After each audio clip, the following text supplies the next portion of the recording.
From the Patriot source, we're calling it out. 100 million ghosts and they're starting to shout. Iron curtain rusted, every promise gone cold. We won't trade our freedom for a lie dressed in gold. They tried it here, they tried it there.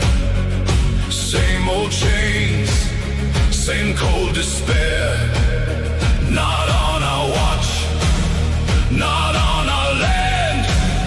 Here's where we draw it, here's where we stand. Only you can prevent it.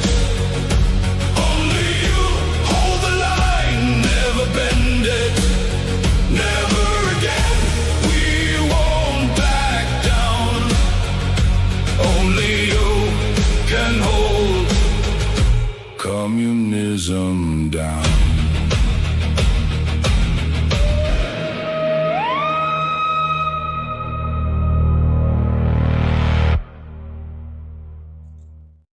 Yeah, we're going to play that song until every damn communist in the country has that around their neck. It's like their badge of honor is if we're going to hold communism down. What's up, everybody? Hope you all had an awesome weekend.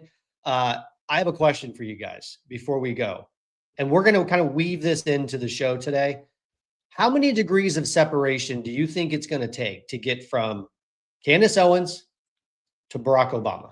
How many degrees of separation do you think it'll take to get? Chat, help me out here. How many degrees of separation until we go from Candace Owens to Barack Obama? Go ahead and put your answers in there, and then we're going to count them throughout the course of the show. Is that fair? Nam, SK, how many do you think it's going to be? I know you guys don't really know where I'm going to go with this, because like 3 minutes ago, I was just like, I don't really know where I'm going to go with this, but it just came to me right as the song was playing. I agree with Devil Dog down there in the chat. I believe it's 3. 3. Oh, okay. I think 1 to 2. I can do 1 it to 1 2. to 2 for sure. Well, I don't know if I can do it. It's going to be a quick show then. It's going to be a quick show then. I don't know if I can get from Barack Obama to Candace Owens in 1. Maybe, but I'm not prepared for that. If we spend some time looking into it, we probably could. We could probably find the connections between Barack Obama and his Weather Underground organization and the terrorist networks that we're training and developing in Cuba to Candace Owens. We could probably find that pretty easily, but that's not the direction we're going to go today. I'm going to take you a different route. I'm going to take you on a journey from Candace Owens to Barack Obama, and we're going to stop with Hassan Piker. We're going to take you on a little journey today. We talked about this last week. We had this whole segment prepared for last Thursday, but we ran out of time. And Nam brilliantly said we should probably push pause and do this right. So we're going to do it now, because every single communist in this country, every single Democrat running for elected office, every socialist, every Democrat, socialist, everyone engaged in the politics of confiscation should have to wear this guy around their neck like a badge of honor, because that is who is representing the voice of the Democrat Party today. So he's a thought leader. He is a thought leader of the DSA. He has been a thought leader of the DSA since before most of us even knew who the DSA really was. I mean, some of us knew who they were, but they have not been a mainstream topic for up until probably last maybe even 8 months, not even then. But Hassan Piker has been out there, and he's had a lot of things to say over the years. He has not been shy about what he believes. And now he is standing on stage with every single prominent communist that is pretending to call themselves democratic socialists that he can find, or that can find him, because he is the base of their movement. He's the thought leader of their movement. He is the person that they are intentionally putting out there, having him stand next to candidates representing the thought lead, or the thought leadership, the perspective of the Democratic Socialists of America, Hassan Piker is their leader. He's their figurehead. So Yep. we want to show you guys some of the things that he thinks. Well, listen, I mean, we've been consistent with this whole thing. We were among the first, if not the first, to say, no, Tom Massey, you do not get to have actual Nazis campaigning with you. Ryan Maddow, we pointed it out. Now, we may not have found the original photo of him with his Nazi necklace that he was wearing, but we were one of the first ones that came out and said, absolutely not. You're not going to do it. We are not going to align, or we're not going to allow actual Nazis under our tent. And then up there in Maine, you had, what's his name? Graham Plattner, an actual Nazi with the Totenkopf tattoo, like the symbol, the emblem of the SS in the concentration camps. No, we're going to make them wear that mantle. We're going to make them own that. Well, we're going to do the same thing with this guy, because Hassan Piker, frankly, is a disgusting human being. And if they feel like they are secure enough in their position as communists pretending to be democratic socialists, then make them wear this mantle across their neck, just like Ryan Maddow wore that Nazi necklace around his neck. That's right. That's right. And we've got some other topics too. SK is fired up and ready to talk about the things that she's been spending all of her time on lately, which is the Clancy trial. You guys have been... Which is nothing I should be doing, because I made an accountability post I don't know, a week ago, saying I was going to post a thread that day. It's been like a week. The only person that's called me out is Lisa Logan. So Of thank course. you, Lisa. Yeah. And my husband, maybe once or twice. Lisa is known to take a long time to get a post out, to a thread or two out, an article out as well. So I'm so glad you said that, because I did not even think about it. Yes. Yep. Lisa can take a very long time to get an article out, as we know. Now, I got to be honest. My wife warned me about this Lindsey Clancy trial. She warned me. She's like, seriously, dude, if you guys are going to talk about this, let SK do the talking. Just stay out of it. We are, because yep, we're the truth is, I have not been following it, but I'm baffled at what I'm watching. I don't understand. Are we living in a post mRNA world where people are just effing crazy and they can't comprehend fact from, is that the world we're living in, SK? I honestly don't know, because there are times that even myself, who's very rational thinking, looks at the evidence. I've been listening to the trial while I'm doing things around the house, running errands, all the things. I've been listening to all of it. And there are times where I'm like, wait, what? Yeah. So there are some crazy things. And hopefully now that the defense has started presenting their case, hopefully we can get into that. But we can talk about that in a little bit. Well, I will tell you this, and this will be the only thing I say about it, because I've watched 0 minutes of it. Mrs. Knob has watched 100% of all the minutes of it, and she has an opinion that Patriot she should Dad, come in here and give wrong. her opinion. We should talk about it, because She's I don't know that her and I evening 100% toilet. agree. She's doing her evening toilet. Maybe another day. She's in there doing her evening toilet. Yeah, we have lots What the hell is an evening toilet? Her bath. It's where it's her bath. It's her bath and her moisturizing routine and her hair. It's an evening toilet. Got it. All right. And we would not do any justice if we just totally ignored the fact that there was a massive event that happened on Friday. The Candace Owens, Andrew Wilson, you can't call it a debate, but that's what everybody wants to call it. So we're going to spend some time on that too. You guys, I could not contain myself, and I was trying to do chores around the house, and I was all over the place. I had just had an AirPod in and was doing stuff around the house while I was I had it on the TV in one room and in my ear, and I was on Gary's live, trying every now and then to look at the comments, but I could not handle it. I wanted to debate her so bad. And you guys told me that guy was the best debater around today. And I was like, if this is the best debater around today, we have serious problems. Not that he lost, because Candace Owens is dumb, but I couldn't handle it. So I have an opinion, and I think it's right, but go ahead. I do too. We'll get into it, but the rules of a debate are very specific, and he had a premise going into that debate, and all she did. Listen, we'll get into all this later, because we have an entire segment on this.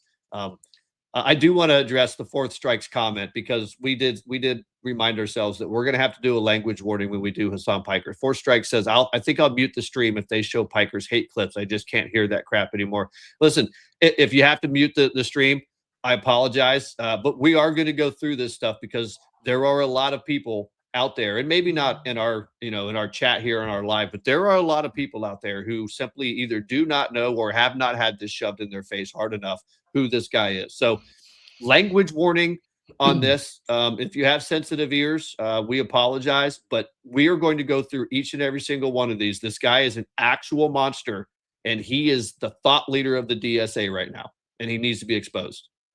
Can I say one thing real quick before we actually get going? Is Steven here in the chat? Because I've been thinking about you and your brother, and I also haven't been paying that close of attention to the Stephen comments. But Vacanti? No, I haven't seen him. yeah, I'm hoping. He usually that- shows up late, so hopefully he drops in here a little bit later. Okay, good. I'm hoping that everything's going well because I've been praying for him and his brother. So you guys keep him in your prayers, please. Awesome. Yeah. So Fourth Strike, we hear you, brother, but it's got to be done, right? And one thing that Nam, SK, and I have always based our perspective on these difficult subjects is that we do not engage in this stuff for our benefit, or really even your guys' benefit at this point, because you guys in the chat are some of the smartest, most up-to-date, up-to-speed chats in all of social media. I mean, you guys, you come in here, you know what's going on in the world, you provide an enormous amount of support for the places that we're taking these topics, but you already know most of this stuff. What we're doing this for is for the people that just happen to come across our lives, our videos, the people who maybe aren't paying that close of attention. And they just see this Hassan Piker guy show up, and next thing you know, they're hearing some of the most disgusting anti-American, really anti-human perspectives that you could possibly, that could come out of a single person. It's horrific what this guy says, and it's even more horrific what he believes. So if you need to mute, by all means, go ahead and do it. We'll let you know when we're done. But the people listening in the background, they need to know who he is, because like Nam has said accurately, he is the thought leader of the Democratic Socialists of America. He is the person that they are sending out to stand next to candidates that are on the ballot for election in less than 90 days. All right, let's go. Pull them up. I don't know what order they're in because we organized this last week. We're just going to go through them, and I want to hear your guys' response. Well, you numbered them, so let's just go through number one. So Hassan Piker, number one. Now, I don't know what this comment is, but if it's up here, it's probably going to make my blood boil. So here we go. Hassan Piker, number one. Immigrants in this country on purpose, just so they can fuck your sister and then maybe even your daughter. We're going to destroy the white race, bitch. That's what we're here to do. Oh, yeah, we started out with that one because that was Hassan Piker talking about how they're going to invade our country so that they can destroy the white race and do those things to your wives and your sisters. I mean, I don't know what the deal is. He seems like a really nice guy. He seems like a super, super nice guy. What is the problem? Yeah, so I just have a question. I mean, so is he talking about exactly what we're watching going on across Europe right now, all across Europe? Have you guys seen the videos of women in Kuwait being interviewed on the street, are bawling and living in literal fear for their lives because of the invasion that the Spanish government just allowed to happen? But Patriot Dad, didn't all of those immigrants go home immediately after, like the same day? No. As a matter of fact, you can find content all over the place of them literally living in cardboard boxes on the street and raping women and girls in the street also. Like, that's what's happening in Spain right now. So you guys, my coping mechanism is inappropriate humor because this disgusts me so bad. So just know that ahead of time. Yeah. So, I mean, we couldn't be trying to compare this to, say, I don't know, the 13,000 Pakistani illegal Pakistani invaders in the UK that for over many years were found to have systematically groomed and trafficked and raped 250 young, white, middle, and lower class British girls over a number of years. And the British government knew about it and did nothing about it. They wrote them mean, strongly worded letters, but they were afraid to act because of the backlash, and they didn't want to be known as Islamophobic. That's right. Yeah. So, Well, I mean, is that what he's talking about? That's what he's talking about. Okay, That's exactly because what he's talking about. in the United States, I don't know if you know this, but rape is actually considered deadly force or serious bodily injury, and I hope you get shot. Just gonna say that. All right. Number two. And Here we go. self-defense. Here we go. Folks, I don't know what this one is either, but I'm sure it's going to be just as bad as the last one. Shut up. Go back to Auschwitz. Remember 9/11. You know? Yeah. Just shut up. Go back to Auschwitz. Remember 9/11.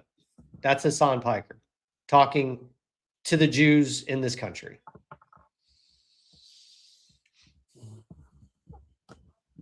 So that Free Palestine shirt or little thing that he's got around his neck, that's not an accident. I mean, everybody understand, right? When they say Free Palestine from the river to the sea, globalize the intifada, it means 0 Jews. None. Why does this guy feel so entitled in the United States that he can tell people to go back places? What is happening right now? Because he is rich. Yep. He is loaded. And I don't know why. Because listen, we know this. They've written it down. It's a strategy. It's a tactic that's been used for a long time. As soon as the Muslim population reaches about 2.5% to 3% in any country, this is the behavior you start to see. They start to behave very, very aggressively. They will aggressively push not only into politics, but in social spaces to take your country over. They've been doing it for 800 years. This is exactly how they do it. Yep. Do you guys mind if I take a stab at this question and maybe look at it from a slightly different perspective?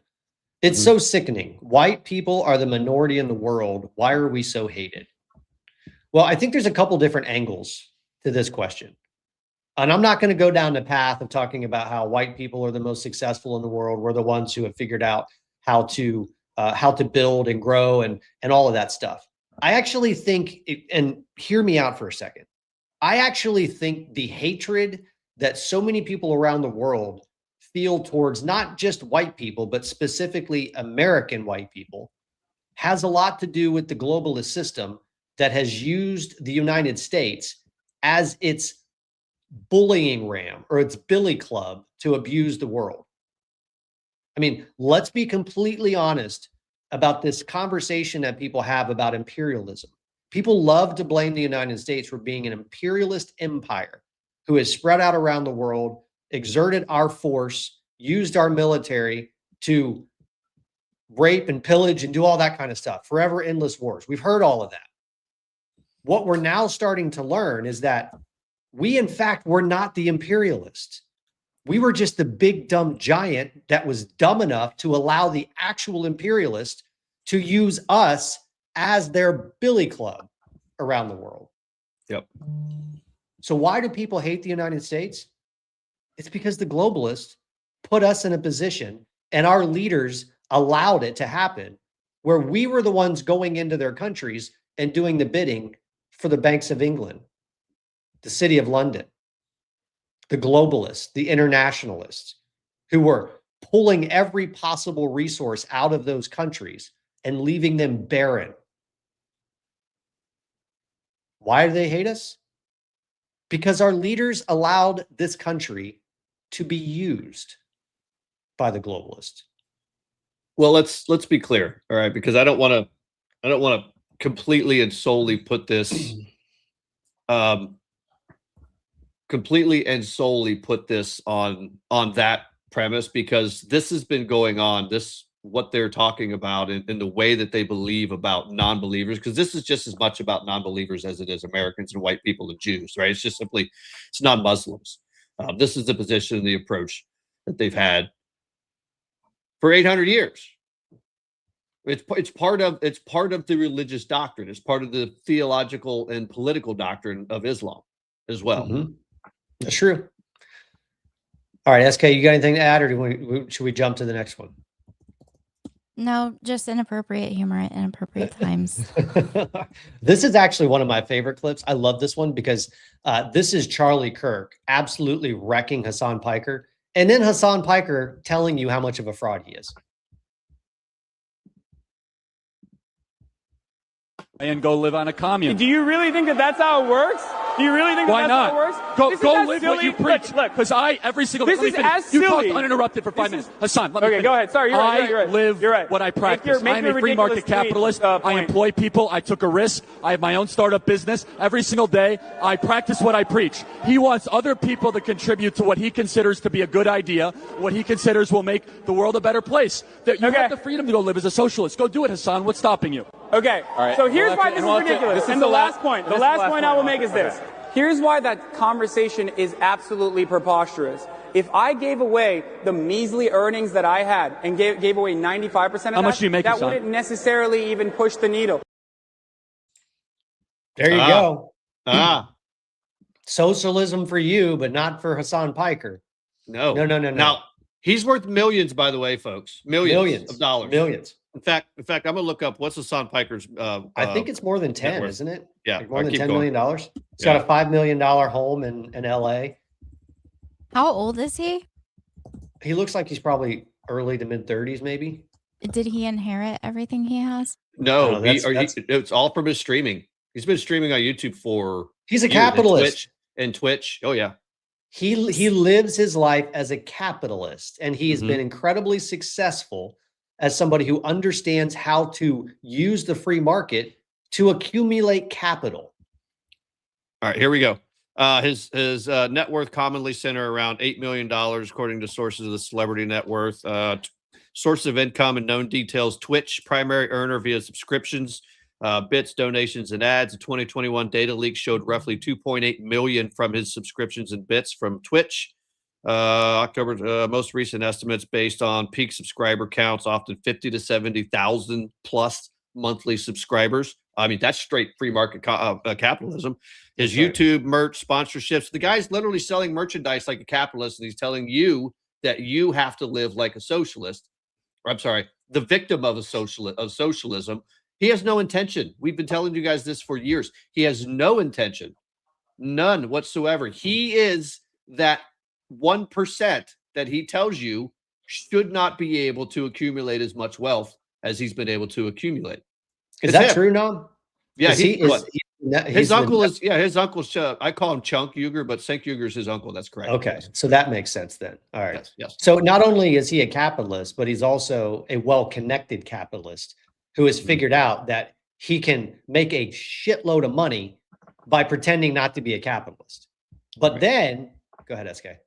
You keep going with your thought. I don't want to interrupt that. Well, I was going to move to the next video.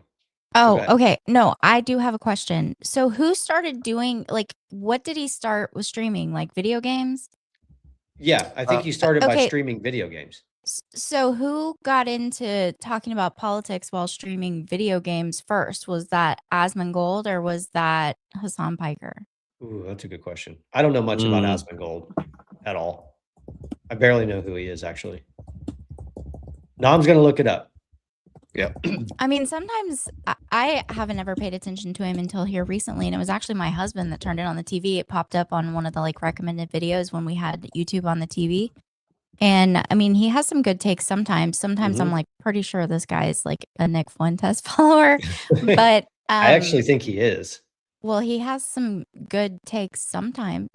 I mean, I would say most of the time, actually. If you've been on social media lately, even Nick Fuentes has had some really good takes lately, as he's been dunking on Candace every chance he gets. But hold on, I know. I mean, you sent that one post. I think it was you that sent it, and I was, or maybe I know I No, it was sent me. one. I know I sent one to Lisa where I said, I can't believe that I'm agreeing with Nick Fuentes here, because it was a post that he like hit the nail on the head with, but also he contradicts himself constantly. Just today I found one and I think sent it to Lisa, and Jenniken was like, like, what's with these double standards and the hypocrisy? Like, does nobody that follows these people pay attention at all? No, they don't care. So They to don't answer care. your question, SK, primarily his original content was primary politics. So he actually got started as an intern with the Young Turks with his uncle, Cenk Uygur. Around 2013, he graduated college. So he's been in progressive politics and progressive political media since before Twitch. Now, what they did was they decided that they were going to use Twitch to try to capture young video gamers in leftist progressive politics. So he went in there. So he created his Twitch account specifically for the purpose of going in there, streaming, gathering an audience of young, I don't want to say young, what do we call them? The incels. They're a bunch of incels. Young video game playing incels, and then try to basically indoctrinate them into progressive politics, which is he built an $8 million net worth on that shtick while he's telling you that the evil rich people are all the problem. By the way, hey, dude, I don't know if you know this or not, but $8 million puts you in the 1%. That's right. And we're going to take all of it. I actually think it might be like the top, like the 0.1%. Well, I don't think it's 0.1. I think it's more like 0.5, maybe 5 probably, or 0.3. But I mean, you don't. I was really surprised when I saw those numbers. You don't really have to have that much money to be in like over the top 1%. That's right. All right. So Nam, you know what's even better than that last clip where he's like, well, look, I mean, socialism for you, but not for me, because I'm not big enough for it to matter. So I'm going to keep all of the capital that I've accumulated because I'm a capitalist. I mean, but then in this next video, just play it. Play number 5. Very expensive home stopped being a basic human necessity and something that essentially reinforces the very system that you're critiquing. I don't think the purchases that you make necessarily, I mean, if you're buying a private jet, it's a little different, but I don't think the purchases that you make, as long as you're not using it to engage in capital accumulation, imply, something less ethical than whatever purchase you're making in general. I have a house. The reason why it's so expensive is because it's in West Hollywood. Does this guy not understand that what capital accumulation means? You're sitting on an $8 million net worth. You're just a liar. He understands. That's the Bernie Sanders dodge. Yes. From the allegations of being a very well-off socialist. Just seems a little bit strange when you're a socialist. You remember when Bernie Sanders back in the day used to rant and rave about it's the millionaires, and then suddenly millionaires became and a millionaire. Now it's just the billionaires. It's not the millionaires anymore because Bernie Sanders is part of the millionaire club. So now it's the billionaires because he always needs someone richer than him in order to build his politics of confiscation from. Well, you just watched Hassan Piker do the same thing. It's like, I mean, as long as you're not accumulating wealth to buy a plane, then you can accumulate wealth to buy a $5 million mansion in LA. Because it's the people who buy the plane. That's the problem, not the $5 million mansion and the $8 million in wealth that you've accumulated. Do you see how it works? SK, do you see how that works? Nam, do you see? I do. I'm still sitting over here wondering why a 3,300 square foot house costs that much money, but well, it is in LA. Because it's in West Hollywood, right? Which is where all the rich and fancy people live, and they all seem to call themselves socialists and progressives and Democrats, and they are, folks. The Democrat Party is the party of the elite rich. There's make no mistake about it. They are the elite rich. I did some analysis on this during the 2024 election, and I don't remember the exact numbers. It was something like 2.7 to 1 ratio of billionaires that donate to Democrats versus Republicans. That's 2.7 to 1, I think was the number. It may have been 2.8, something like that. So all of the folks screaming and crying and yelling about all the evil billionaires, they're donating to you, though I don't think they will be anymore because they know this particular crop of communists are very, very serious. They know they're serious. The reason why they continued to vote for Democrats is because they knew Democrats were actually not serious at all. And just like Trump said on that debate stage in 2015, they know that the Hillary Clintons of the world were never going to change the tax code and we're never going to tax them anymore. It was purely a game that they were playing for votes. That's right. These guys are different. That's right. They're very different. Hey, is that Kelly's real life from TikTok out there over on Rumble? I think it is. Kelly, we need to get you on the show. I'm going to reach out. We're going to get you on the show here soon. All right, now we're going to get back into some of the. We're going to get back to some of the Hassan Piker cover your ears stuff because the guy can't stop being an idiot. He can't stop just being an awful human being. So now on play number 6. Man, you can fuck and suck me from the back, okay? I fuck the Constitution. I wipe my ass with the Constitution. It's a fucking piece of paper, dude. Shut the fuck up. Motherfuck the Constitution and motherfuck this country, okay? You stupid bitch. Okay. Sorry, folks. That was a little over the top. I chose that one for a reason. Mm-hmm. So okay, I'll show you why here in a minute. Do you want to go a little bit out of order? I think it's probably time because we did say that this guy is a thought leader in the DSA, right? Yep. And the communists pretending to call themselves Democrat socialists. He is a thought leader, and that's the reason why he's standing on their stages all the time.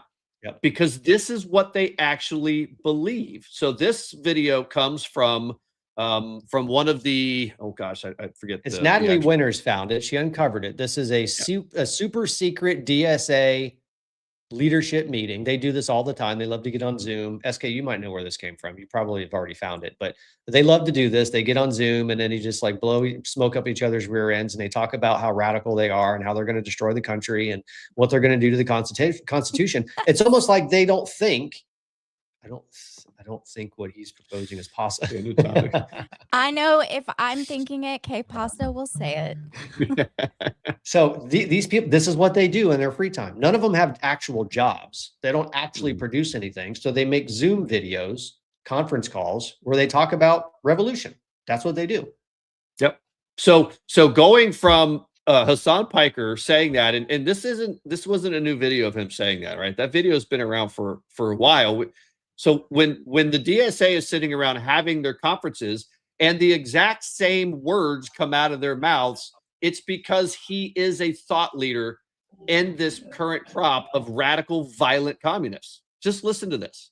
So the two things that we're famous for is our commitment to a program and our hatred of the United States Constitution. And what the program does is it gives us a roadmap to revolution, and it gives us the obstacle that we finally will have to get over to have a revolution, which is the United States Constitution, the basis of the United States government.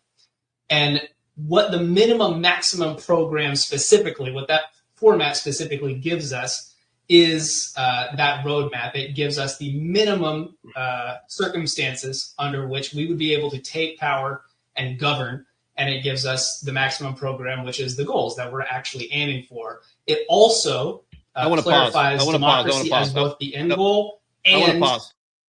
I want to pause there because understand what he just said there. What he just said there was hating the Constitution and revolution is the minimum threshold that they would have to achieve in order for them to govern. They're saying that they understand fully that they will never be able to do the things that they do unless they take the Constitution, they tear it up into pieces, and then they give us something entirely separate, entirely different, which is precisely why you hear them saying things like abolish the Senate, abolish the presidency, pack the courts, defund the military, because they know that those are all things that, one, you can't do.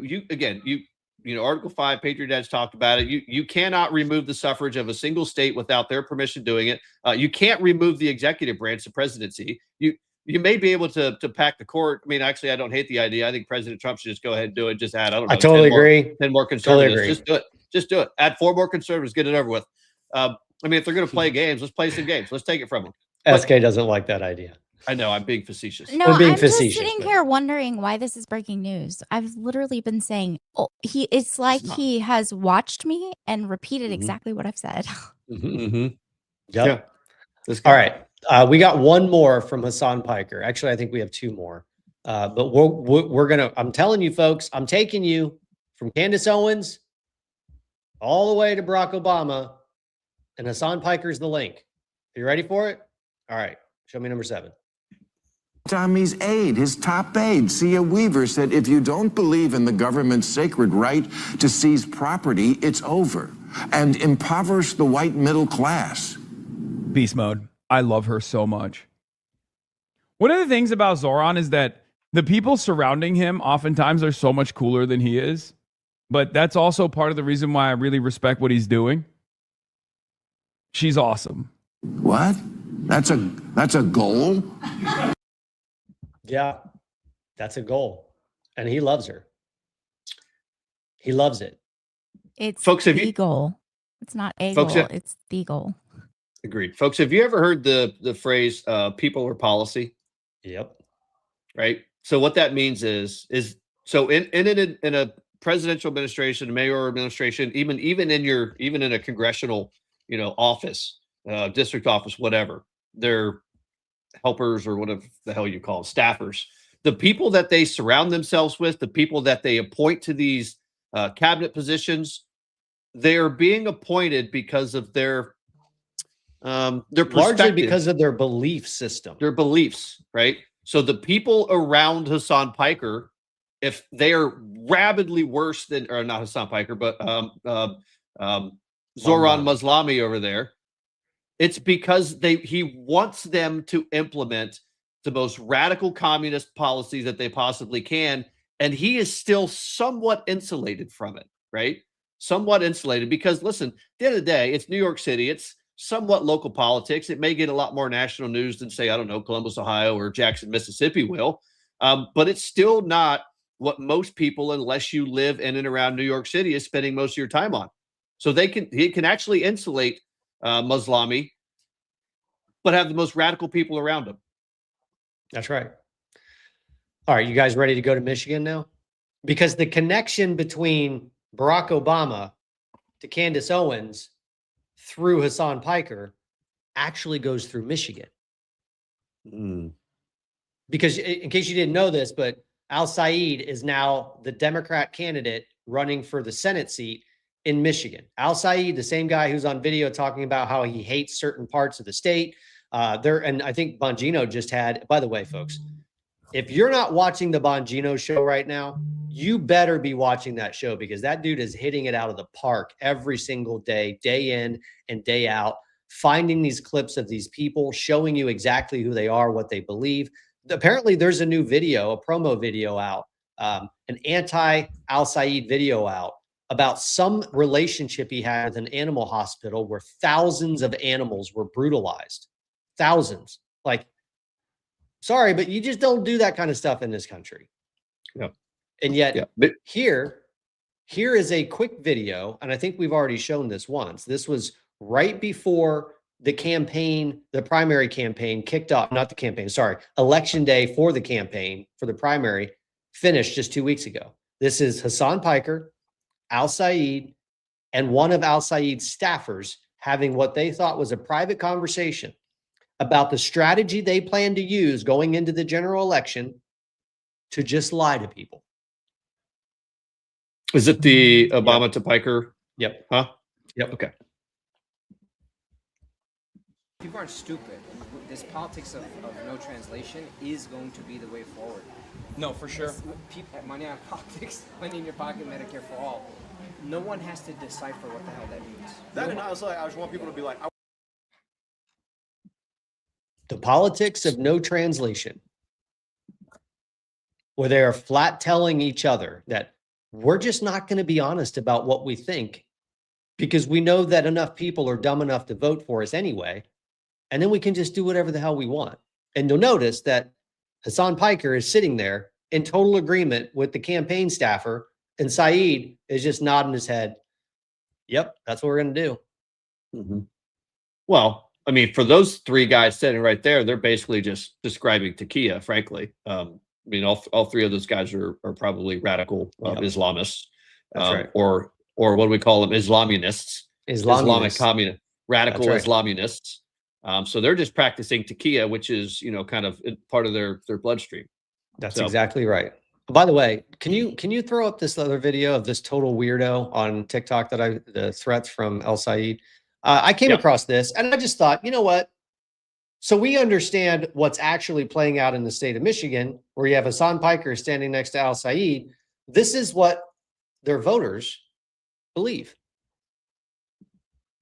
Said, and I approve this message to all the assholes in America. You don't have the right to call Muslims and American Muslims that happen to live in Michigan and they're born terrorists and they don't belong, and we don't have the right to call you assholes. Jack Lang and all his criminal supporters, including the Zionists that they give you the money to do what you're doing, you belong in jail. Most of Americans who are following you and supporting you, they are nothing but criminals. You were in jail for the January 6th and Donald Trump got you out. You're going to belong in jail. Are you going back there? America is not yours. America is ours. It's everybody. Yeah. So if you disagree with them, you belong in jail. SK, are you ready to go to jail for disagreeing with El Said? Because that's what his supporters think they're going to do. That's what's coming. If the left gains control, they've been saying it for a long time. I mean, that's not even like a fringe belief. That's like what they're gonna do. No, and it's in the headlines. It's not just these super secret Zoom meetings. I mean, they are literally talking about. You hear the head of the Democrat Party in the House of Representatives is constantly talking about what they're going to do to the Trump administration, to Trump voters, to Trump officials if they were to get power. And they're going to put as many people in jail as they possibly can, simply because they want to and because they think they're going to be able to. But that's the message that voters in Michigan, apparently, who support Al Said, also are going to have. So how does this get us from Obama to Candace Owens? Well, you guys realize that within days from when Al Said won his primary, he was on the phone with Barack Obama, planning for Obama to come down and join his campaign and campaign on his behalf. As a matter of fact, there's a bunch of videos floating around. I thought I had one. It's probably in a couple weeks ago, of him on Sunday morning cable shows talking about how he got his start in politics because he was just a college graduate. He was standing, getting ready to give his senior speech because apparently he was the keynote speaker at his graduation. And Bill Clinton was standing there right next to him, and he was watching Barack Obama rise to power. And that's what encouraged El Said to get into politics, was Barack Obama. And now you have the full circle. Barack Obama has been looking for his next Obama, someone that he could back, someone that he could help to elevate into positions of power, possibly even the same pathway that Obama took, which is to be installed through the Democrat Party machine, elected to the Senate, and then elevated to that position of presidency. Make no mistake, folks. They were already planning for El Said to run for president. That's the plan. Because the Obama wing knows that nobody's going to vote for Buttigieg. Nobody's going to vote for the CIA assets who thought that they were going to be able to corral around Obama and pick up the steam that they needed. It's certain to look an awful lot like El Said is Obama's next protege.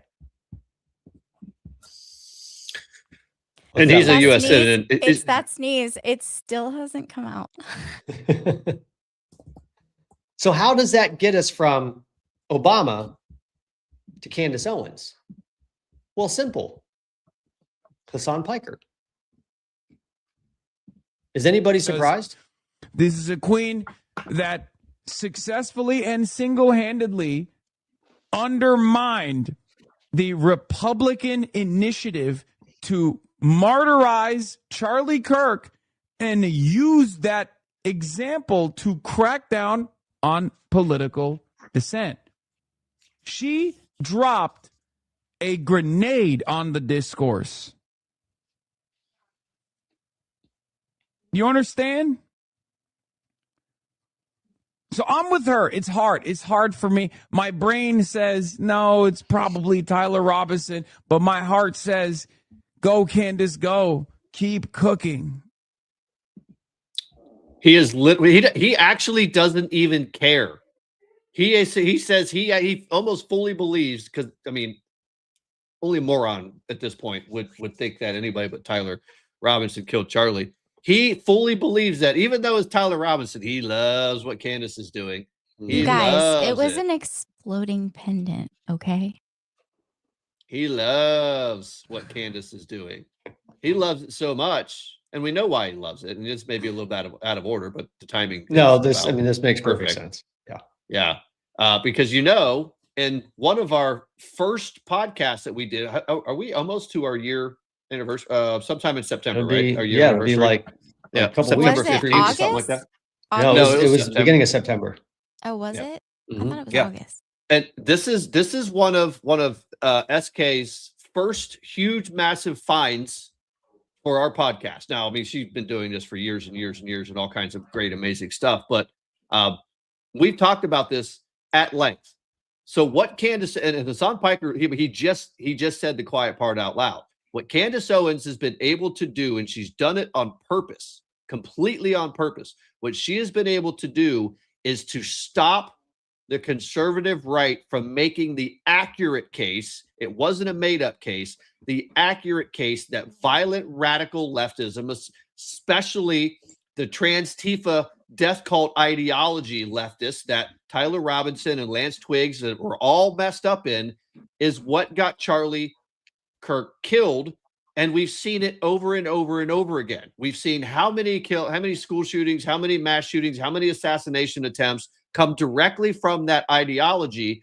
And SK found this blog post on an Antifa blog where it essentially said Antifa or anti-fascists must work to find more creative ways to counter this political moment. This political moment was the aftermath of Charlie's assassination. One option may be working to drive wedges between different segments of the right.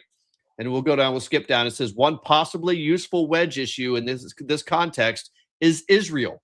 Conspiracy theorists have already jumped to blame Kirk's assassination on Mossad, claiming the lifelong Zionist was on the verge of becoming J-pilled. Hassan Piker just like, yep, that's exactly what she did, and I love it. He loves it. SK, we're going to roll into your debating Candace here in the next segment. I think it probably makes sense to pull this up because SK has been wanting to debate Candace, so we're going to let her do that.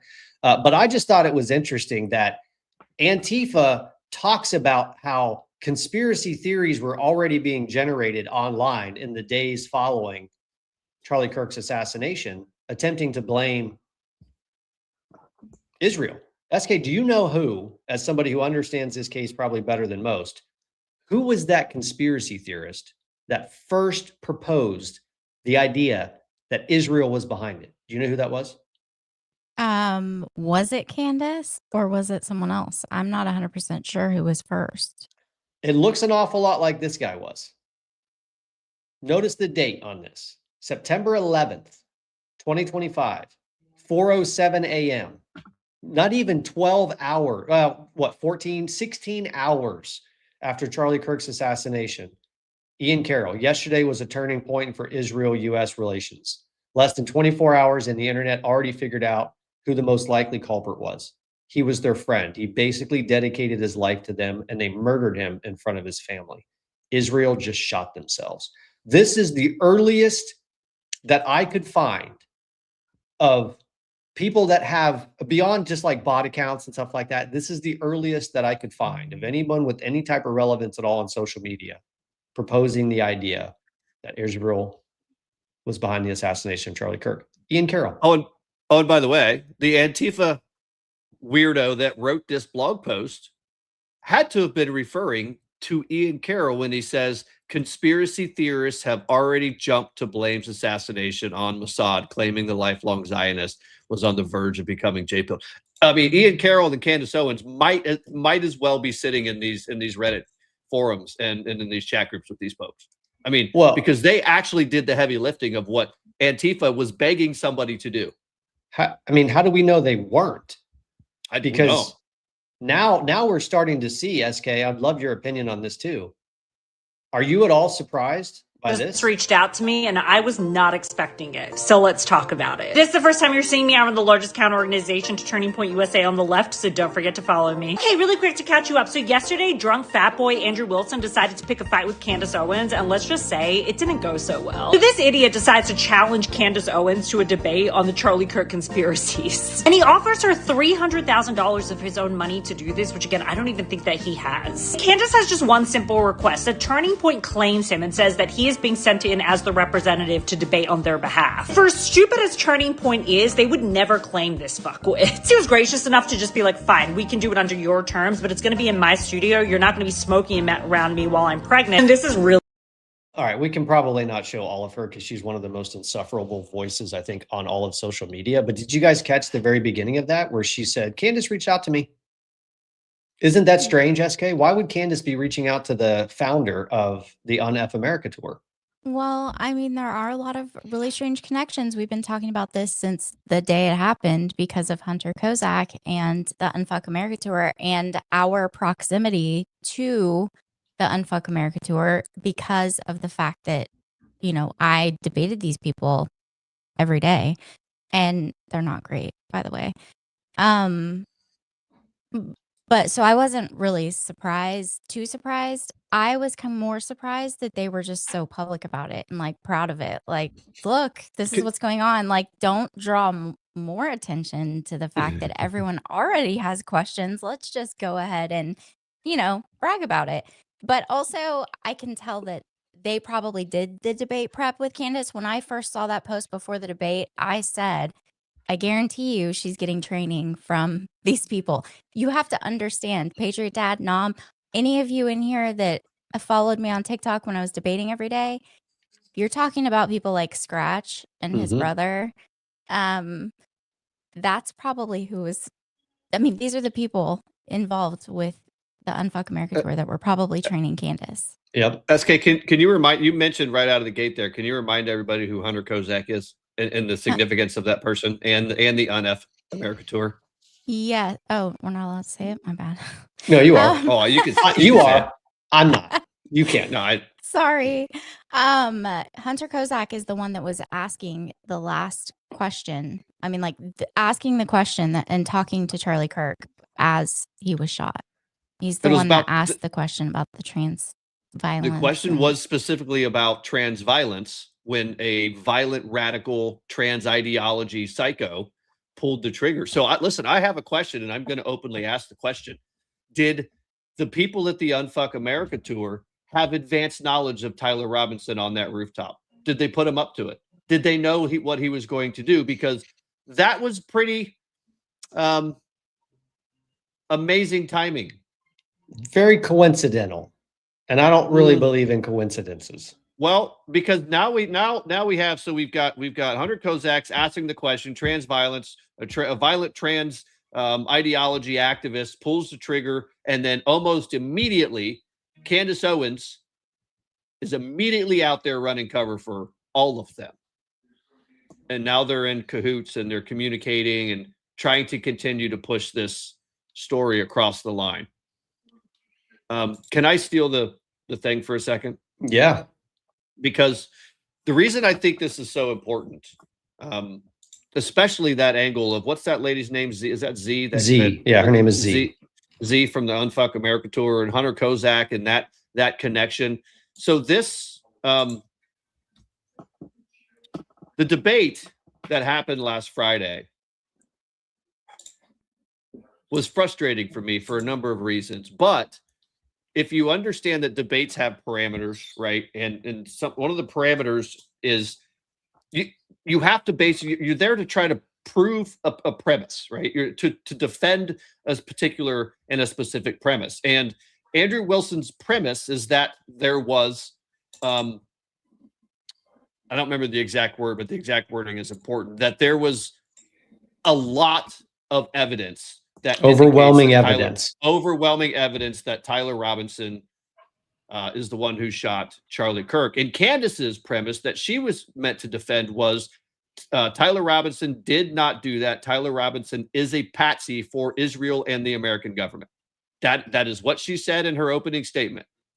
Now, someone took that debate, took the entire transcript, the audio and the text transcript, and threw it into Claude. And see, this is what's so amazing about why at the same time we're starting to see Chinese-funded mis and disinformation campaigns against data centers and against AI in our country, because in a world with the rational AI, with the reasoning artificial intelligence, it will not be able to lie to you, which, as we know, with China and the way that their entire country works and their sort of their great firewall and how they have to hide and keep, actually all communists do.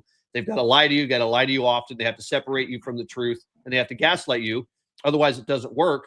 If China wins the AI race, you will not be able to have reasoning, functioning AIs that are capable of only telling you the truth. So that's kind of beside the point. However, someone threw that entire debate into Claude, and Claude has access. It's been trained on all of the filings, the evidence, everything that's been submitted so far in the preliminary hearing, the evidentiary hearing, to try to get to probable cause. And based on the premise of what the debate was from their opening statements, even though Candace didn't really do an opening statement, this was the result of the debate. Okay, wait, let me back up. Everywhere you look on the internet, all of Candace's bot army supporters were, yeah, she won, she kicked his ass. And the reason they think that is because of this one single metric, this one data point over here on the left, this one outlier. So what you're looking at here is a radar chart, a radar graph. Andrew Wilson is in green, Candace Owens is in pink, and they were graded on 7 different categories for the debate. And this is how you grade debates: on your clarity and your precision of your arguments, the rebuttal quality and the engagement, positional consistency, lack of fallacies, logical validity, and what's that down there? Soundness, evidential quality, and burden of proof. Look at the delta between Candace from the evidential quality and burden of proof, and then emotional pathos. The only one of those metrics that Candace, one of those 7, was emotional pathos. And what emotional pathos means is you're able to appeal to emotion. That's it. Everything that Candace Owens has done for the last year has been appealing to emotion, completely devoid of the ability to make the rest of those points in this debate. So just purely statistically, she got her ass handed to her in that debate. The only thing she won was the ability to appeal to the emotion of her followers, which is exactly what needs to happen if you want to immediately change the narrative of something that's going to happen. She was immediately able, in the aftermath of this, to jump in and immediately appeal to everybody's emotion, change your direction, change everything that you were thinking, blame Israel, and remove them from being responsible to adhering to facts and data. And That's she's right. done it for a year, and she did it. She did nothing more than that exact same thing last Friday. Well, we're not going to let her get away with that, because instead of having Andrew Wilson debate Candace Owens, we're going to allow SK to debate Candace Owens. But before we do that, do you guys know how many times in that episode or that event she switched her convictions to her feelings? It was 45 times. There was a counter. I think Nate Livingston put a video out on this, where he captured all the number of times where she took something that she had been convicted about, something that she had 100% believed in, and changed it to her feelings. She just feels that way 45 times. But let's start here. SK, we're going to start with this clip of Candace, and these are just some of the better ones that I was able to find. I'm sure there's more. There's other things other directions you want to take this. But one of the things that struck me early on is where Candace Owens was talking about how the defense didn't actually get to see the evidence before the evidentiary hearing. Do you remember that? Defense did do was actually remember it. before we got Wait, what happened? the preliminary hearing. I had mentioned that it was initially supposed to be scheduled for some time in May. They asked for an extension. That reading through those filings of why they were requesting an extension and why I actually believe their extension should have been granted, because they did not receive discovery on their text messages. That was one of the reasons. There were many reasons why they wanted to have an extension, but this was crucial, right? SK. Did they Yeah. receive discovery on the text messages? Because that would be a pretty big deal if they didn't. They did. They did. They had those in March. It's in one of their own filings. As a matter of fact, they had access to all of the information that was used in the preliminary hearing well in advance of the preliminary hearing. Okay. Well, let's see what else she says. Go ahead now. Because I have one of the things that made my hair hurt, whatever very little is left, is what she said about these text messages. And I'm going to also debate her from a position of understanding how this shit works, because my premise is she just doesn't understand how any of this actually works. Like at all. None of it. I wanted to show primary source receipts because that's what I do. You don't even really have to say a whole lot when you say, well, you're wrong, and then you can put up the screenshot from the defense's own filing where they say, we received, they're actually arguing that they want she kind of touches and says, like they were wanting more time, they were wanting to extend it. But they were already saying, we received this and we received that, but we're wanting access to this or that. And again, not understanding that in a preliminary hearing, they had access to every piece of information that was brought into the preliminary hearing months in advance. And SK, wasn't there a question asked during the preliminary hearing about whether or not the defense had received all of the discovery? Yep, there was. And they talked about how many terabytes of video footage and how many terabytes of this and that. And I mean, it is like more than the 9/11 investigation of terabytes of information. Yeah. All right. Let's see what else she says.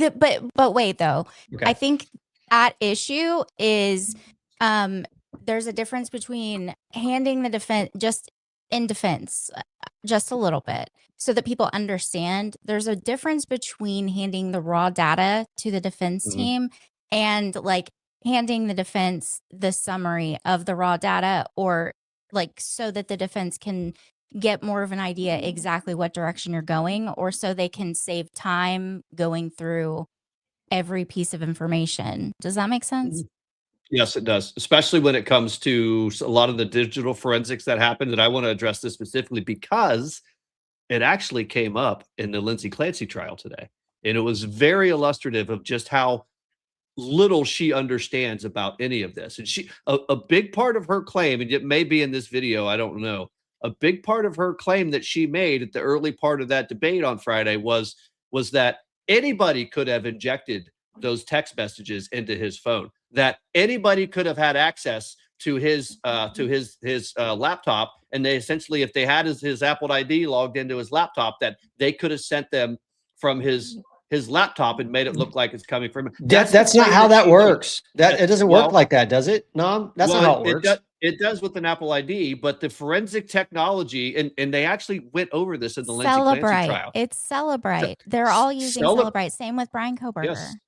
Yes, literally. So what Celebrate will do is not only will it tell you, yes, this email or this text message originated from this phone. I mean, they'll even subpoena the logs from the cell tower, which I'm sure that they did. They'll subpoena the logs from the cell towers, the traffic traverses that cell tower, but it goes even deeper. It will tell you when you unlocked the phone. It will tell you that every single letter was typed from the keypad on the device. And then it will tell you when it was sent. It will tell you when a delivery receipt came back. And then it will tell you when you lock the phone back up again, which is the level of detail that has to be certified in these types of cases for forensic analysis before it is even accepted as evidence.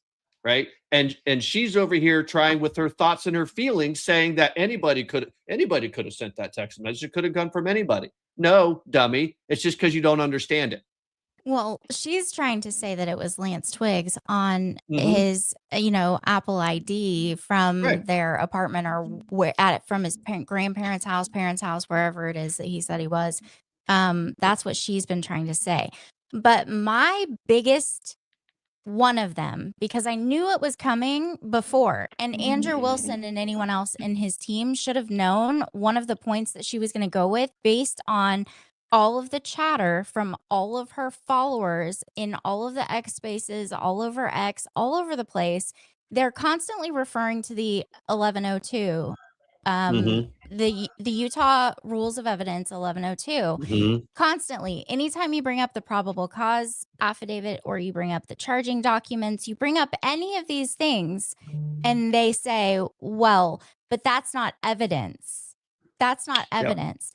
I need everyone to understand before I absolutely lose my shit on the internet. I lost mine on Friday on this exact same thing. Oh, well, I was really busy this weekend. I was supposed to be on a debate panel. It didn't work out. So I haven't gotten to talk about this yet. You have to understand how these things work. And I've tried to walk people through it. Some guy with about the same amount of followers as I have on X, and I got into a debate. It's hard to follow though, because he kind of comments on different posts, but you have to understand that the charging document, in order to charge someone with a crime, especially something like capital murder, Tyler turned himself in. They gave all the interviews to his parents, to him, to Mike Mitchell, to all the people.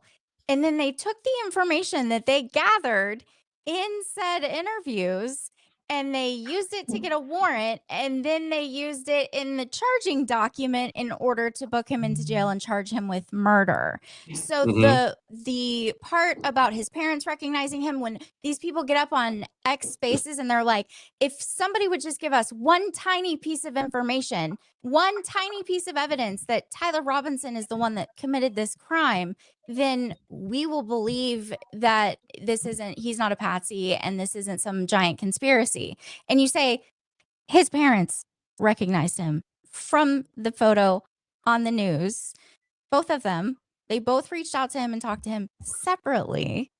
I mean, you can go through all the things in the charging document and they say that's not evidence. That's a charging document. It's not admissible in court. And I'm like, where do you think they got the information that they put in the charging document for the highest profile assassination in modern times? You think they just pulled it out of their ass? You don't think that they have the recorded interviews to back it up? Beyond that, she in the debate continued to bring up the Utah Rules of Evidence 1102. And they even call them, and we listened to it during the whole preliminary hearing, they call them 1102 forms or 1102 statements.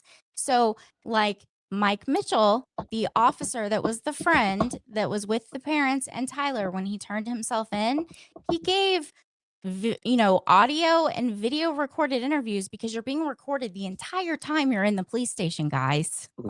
I don't know if you've ever watched TV before, but you're recorded the entire time that you're in the police station in Idaho. You can see all the parents, the kids, all going in the front door of the police station, standing in the entryway. You're recorded the whole time. They've got all of this on recording, and they called him back to give a handwritten 1102 statement that he spent an hour writing out, because for the preliminary hearing, they wanted to be able to admit that evidence without having to have Mike Mitchell come in and testify. So the fact that a Utah State Bureau of Investigation agent was there, he was not there when Tyler turned himself in. He came a little bit later because he had to get the call and get on an airplane. So he was about 3 hours after Tyler got there. He was there for the whole thing, basically, because Tyler was just sitting in a room. First time he saw him was on a TV. They talk about all of this in the preliminary hearing.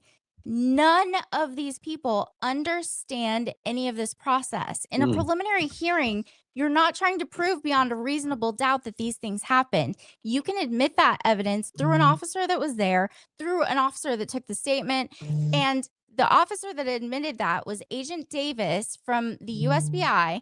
And he literally was the one that, after all of these interviews took place, he's the one that interviewed the parents with an FBI agent sitting next to him. And then he's the one that took Tyler from Washington County to the Utah jail. So that's the guy that admitted the evidence. And they're like, it's not evidence. You can't believe that. No, but it's so what they're saying is not evidence, is his statement of the evidence, right? So again, this is a preliminary hearing, and I want to go even further, because whether Candace knew what she was doing or not, I know what she's trying to do to her dumb, drunk, wine mommy sleuth internet investigators out there that don't understand how any of this works. What she was saying is that the entire hearing is an 1102 hearing, meaning everything that's introduced is hearsay. No, there's all kinds of direct evidence that's not hearsay. The DNA, the fingerprints, the forensic analysis of the device, all of that, the recorded videos, the recorded statements, all of that stuff has been submitted to the court as evidence. That's discovery. That's what's turned over in discovery. So because it's an 1102 hearing, it simply means that they can summarize that direct evidence for the purposes of determining if there is probable cause to proceed to trial. It doesn't mean that it's all hearsay. She just doesn't understand what the hell she's talking about.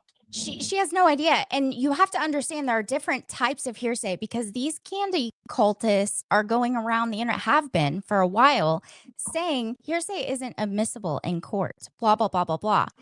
They don't understand it depends. You're talking about an officer, a Utah State Bureau of Investigations officer, right? That was there through this whole time, literally transported Tyler, literally interviewed the parents of Tyler Robinson. He's the one that did all of that. All he did was follow Mike Mitchell, who, by the way, is a former deputy himself. So he's not going to be trying to lie in the highest profile assassination in modern times. He gave his recorded video, all of that, which they reference. They even say in the preliminary hearing that these interviews are recorded. They have them recorded. They only called Mike Mitchell back in to give a written statement so that they could admit it into evidence in the preliminary hearing. And they did. It's Exhibit 14 or 14.1. Sometimes they mix it up, so I'm not exactly sure if it's 14 or 14.1. But that's the written statement of Mike Davis, who spent an hour writing that. And they're like, but it was after. He didn't write that till like March or whenever it was written. It doesn't matter. The only reason he wrote it is because they needed to admit it into evidence in the preliminary hearing. And that agent was the one that introduced it. And there is a trail of evidence all the way from what Davis said on the stand to the piece of paper that Mike Mitchell wrote himself, to the recorded interviews in the police station, and all of the other cell data that they can pull, seeing who talked to Tyler when, for how long. All of those things will come out in trial. You just nailed exactly the point of a preliminary hearing. The preliminary hearing is not a hearing that's designed to find truthfulness of the evidence. That's what's going to happen in the case. What she just showed you was the process of saying the evidence that we have, we believe supports the charges that we filed. And here's the chain of custody. Here's the chain of events. Here's the summarization of how we got from point A to point D and all the stops along the way. That's the only thing you're trying to accomplish in these types of hearings.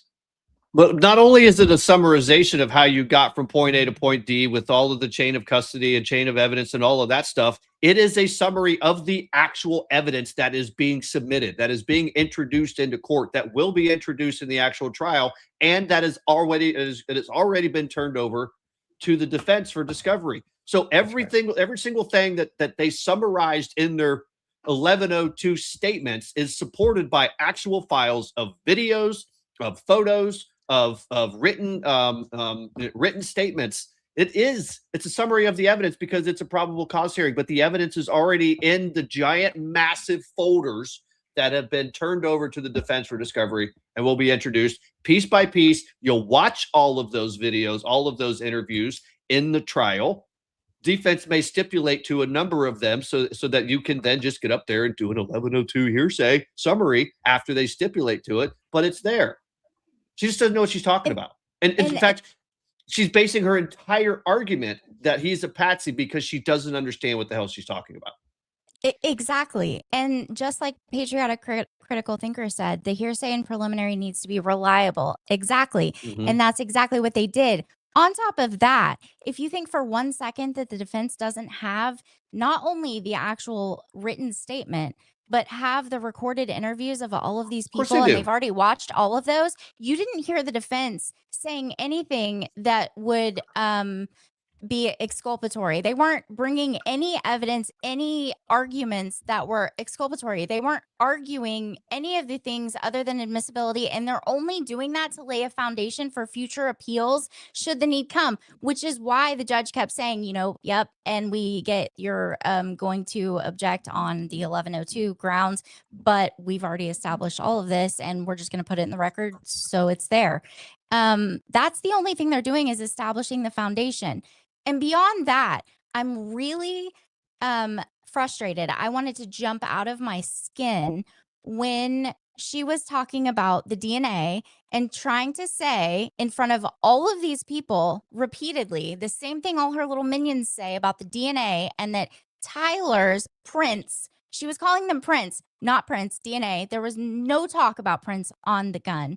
They were talking about DNA, and they took samples from multiple different places on the rifle, from the trigger guard, from the stock, from the muzzle, from all over the place.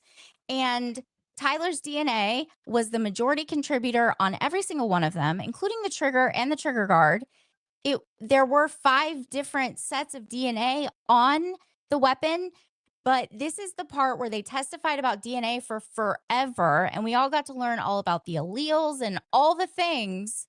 But also, you have to understand there was no mention of degradation when it came to the rifle. There was no degraded DNA. She kept saying prints. What she was referring to is she got things mixed up, and the prints that they were talking about were on the window underneath where Tyler jumped down from the roof, and they were saying that they could not recover any prints because the prints that were on there were too degraded. And that was what they talked about as far as prints and being degraded. It was a completely different situation. It had nothing to do with the rifle, but her minions go out there and repeat all of this stuff to everyone. Candace said it to millions of people, and people now believe this to be true because Andrew Wilson didn't shut her down and say that wasn't prints. That was DNA. And Tyler Robinson was, in fact, the majority contributor to every single one of those samples of DNA. And the likelihood of it being Tyler Robinson versus another unknown, unrelated individual, blah, blah, blah, blah, blah, that they go through on every single DNA test, it says the same exact words every single time.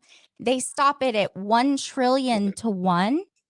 No, even though it goes to quintillion, 8 quintillion. No, 8 yes, quintillion. but this is the part during the trial, a preliminary hearing, where they were testifying about the amounts. They were talking about the quintillion and all these things, and she even says, "Well, we stopped this at trillion because there was really no need to go past that." Right. So you're Yep. talking 1 trillion times more likely, trillion with a T, times more likely that Tyler Robinson is the majority DNA contributor in every single sample they took from that rifle. Yeah. Plus, okay, go ahead. I feel like you want to say something. No, I keep going. All I was going to say was I stopped watching after about 50 minutes because I think Andrew Wilson missed, at least in those first 50 minutes, he missed a lot of really good opportunities to just completely decimate her. Tons. Yeah, And he yeah. could have still achieved the same goal that he was going there to achieve, while also telling the world that she's absolutely full of shit. And he didn't even have to use words. He could have just put a screenshot up on the screen. You don't even have to go to the website. I did it all day, every day. And he had 3 fact checkers in the back. Why were the fact checkers not sending this information? Because just like with the DNA that she was calling prints and calling it degraded and talking about the rifle, well, it was just put there talking about the debris inside the barrel. Bitch, he slid it under trees. Think about taking your rifle out hunting. There's going to be dirt and dust in it, and you're just walking through the woods. Even if you don't ever set it down, there's going to be dust and debris in your barrel. Like, that's the dumbest thing I've ever heard. Like, so dumb. If you're not going to get dust and debris in your barrel, why do we even need to clean them? Like, what's the point of cleaning your firearm if you don't have to worry about dust and debris? Just go shoot it, guys. It'll clean Just go itself. shoot it. Just keep shooting it. It'll just take care of itself.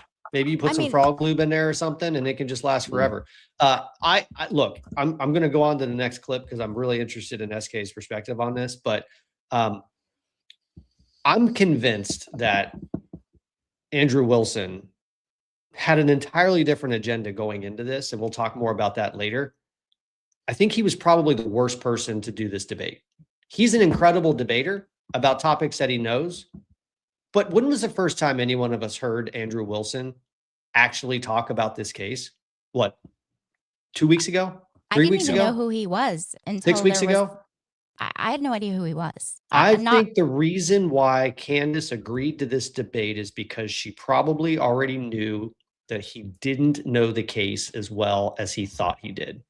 And she thought that she would be able to get one over on him, although she failed absolutely miserably in what I think was her objective, which we'll get to here in a minute. SK, I want to hear you debate this topic. That there's overwhelming evidence that Tyler Robinson killed Charlie Kirk, and 2, Candace's belief that there's overwhelming evidence that Tyler Robinson was a patsy and didn't kill Charlie Kirk. Why is it that we should go with this idea that it was a patsy? I'm not saying that we should go with the idea that it was a patsy. I am saying that there is. I thought that was the whole defense, your whole claim. No, Tyler Robinson. They're going to convict him. Right? They found their patsy. They're going to make it work. The alleged shooter, you think they're a patsy? Of course, they're a patsy. A patsy, which is what Tyler Robinson is. Tyler is a patsy. I maintain that. What we've all suspected, that Tyler Robinson is indeed a patsy. I'm not saying that we should go with the idea that it was a patsy. Was Lance Twiggs' DNA on the rifle, as far as you know? Prints which were found on the gun, which of course included Lance Twiggs. All right, we'll stop there. SK, I thought that he was a patsy. Is he a patsy? Was Tyler Robinson a patsy? I mean, I don't know how you could come to that conclusion with the amount of evidence that's there. Like I've maintained from the very beginning, after documents started to be released, I was like, well, I mean, they obviously have the person that pulled the trigger and shot Charlie Kirk. Anyone with any common sense knows that. And we didn't even have all the evidence. It just keeps getting stronger and stronger and stronger the further we get along. And these people are just floundering all over the place. I mean, I have always maintained, I did not for 1 second think that they had the wrong guy. I said that I thought that they had the right guy. Tyler Robinson is the one that was on that roof and pulled the trigger and shot Charlie Kirk. Now, what type of how he got radicalized, or if anyone had prior knowledge or any of those things, I've said is exactly what people need to be focusing on. And if Candace really and truly cared about an investigation, that's what Candace would be looking at as well. But Candace has ignored all of that. Well, Not that's only the has she point, right? ignored it, but That's she's the been point. handed it all too. Yeah. Yes, she has. I haven't heard her talk about or refer to any of it. And as soon as she starts to get close to it, she immediately goes, "It's the Jews." I mean, Yeah. Well, right that- off again, the that's the- highway, exits, Although- it's the Jews every time. She doesn't really seem to be wanting to blame the Jews anymore, which we'll get to here in a minute. Before we do that, Nam, I would love to hear you opine on this one. You probably haven't even seen this yet because I snuck this one in. So this is Ian Carroll, by the way, the guy who was probably the first influencer to try to blame Israel for Charlie Kirk's assassination on the 11th of September at like 4:00 in the morning. This is him trying to dunk on Andrew Wilson. This is a hunting round designed to mushroom and expand within the wound cavity and penetrate with expansion to kill an animal as effectively as possible. It's not designed to break up into tiny little pieces, and it's also not designed to fully penetrate like a Full Metal Jacket round would be. 50 grain Remington core lock, that's just a small jacket that goes around the actual lead piece. This thing could have split apart in air for all we know. But Another amazing magical bullet statement. We just can't get enough of them. Apparently, soft point rounds can just break up in the air. That's All right. No, but the point I want you to, hold on, to respond real to. quick. Does this guy always sound like this when he talks? Because that's Yeah. insufferable. Yeah, that's how he sounds. Okay. Yeah. Okay. So the point I want you both to respond to is, I thought that 30-06 rounds were going to blow your head off. Isn't that been like a 9-month narrative that this guy in particular has been? I mean, he's got days and days and days worth of dedicated posts on X that talk about nothing except 30-06 rounds blowing people's heads off. I'm a little confused, SK. How is that possible? Well, let me go first while SK goes and gets the bullet of her son that her son put into the neck of a deer from 30 yards away from a 30-06, because it's so first of all, bullets often fragment when they strike bone and disperse throughout the body. I don't care who you think you are You've obviously never, ever, ever done any amount of work in trying to understand the different types of bullets, whether it's a hollow point, whether it's a soft tip, whether it's full metal jacket, it could be incendiary, whatever. Even a full metal jacket could potentially fragment when it hits bone. And that's exactly what happened. And I'm almost certain that's exactly what the medical examiner's report says, is that it struck bone, it fragmented into 4 pieces and spread down into the C4, C6, C7, whatever. That is not at all uncommon. In fact, I would expect it to happen in certain situations if it strikes bone. But guys, bones are freaking hard. Like, they are very, very hard. And especially if it's a frangible bullet. If it's a soft tip and frangible bullet, it's exactly what it's going to do. It's not going to mushroom, or it potentially could, but it could also fragment into small pieces, which is exactly what it did, which is why you have no exit wound. I don't understand why people are talking and imagining that this is an impossibility. It's actually very likely. It's probably the most likely event that occurred, given the grain of the round, the soft tip of the round, the design of the round hitting flesh, which is filled with liquid. You have that round traveling at a certain trajectory, a certain velocity, and it hits a soft tissue. It's going to have that impact. That's what happens when it happens. It's not the soft tissue. It's the bone. It's the bone. When it strikes the bone is when it's going to. No, it's the soft tissue also. It's both. It's both. Go ahead, Iska.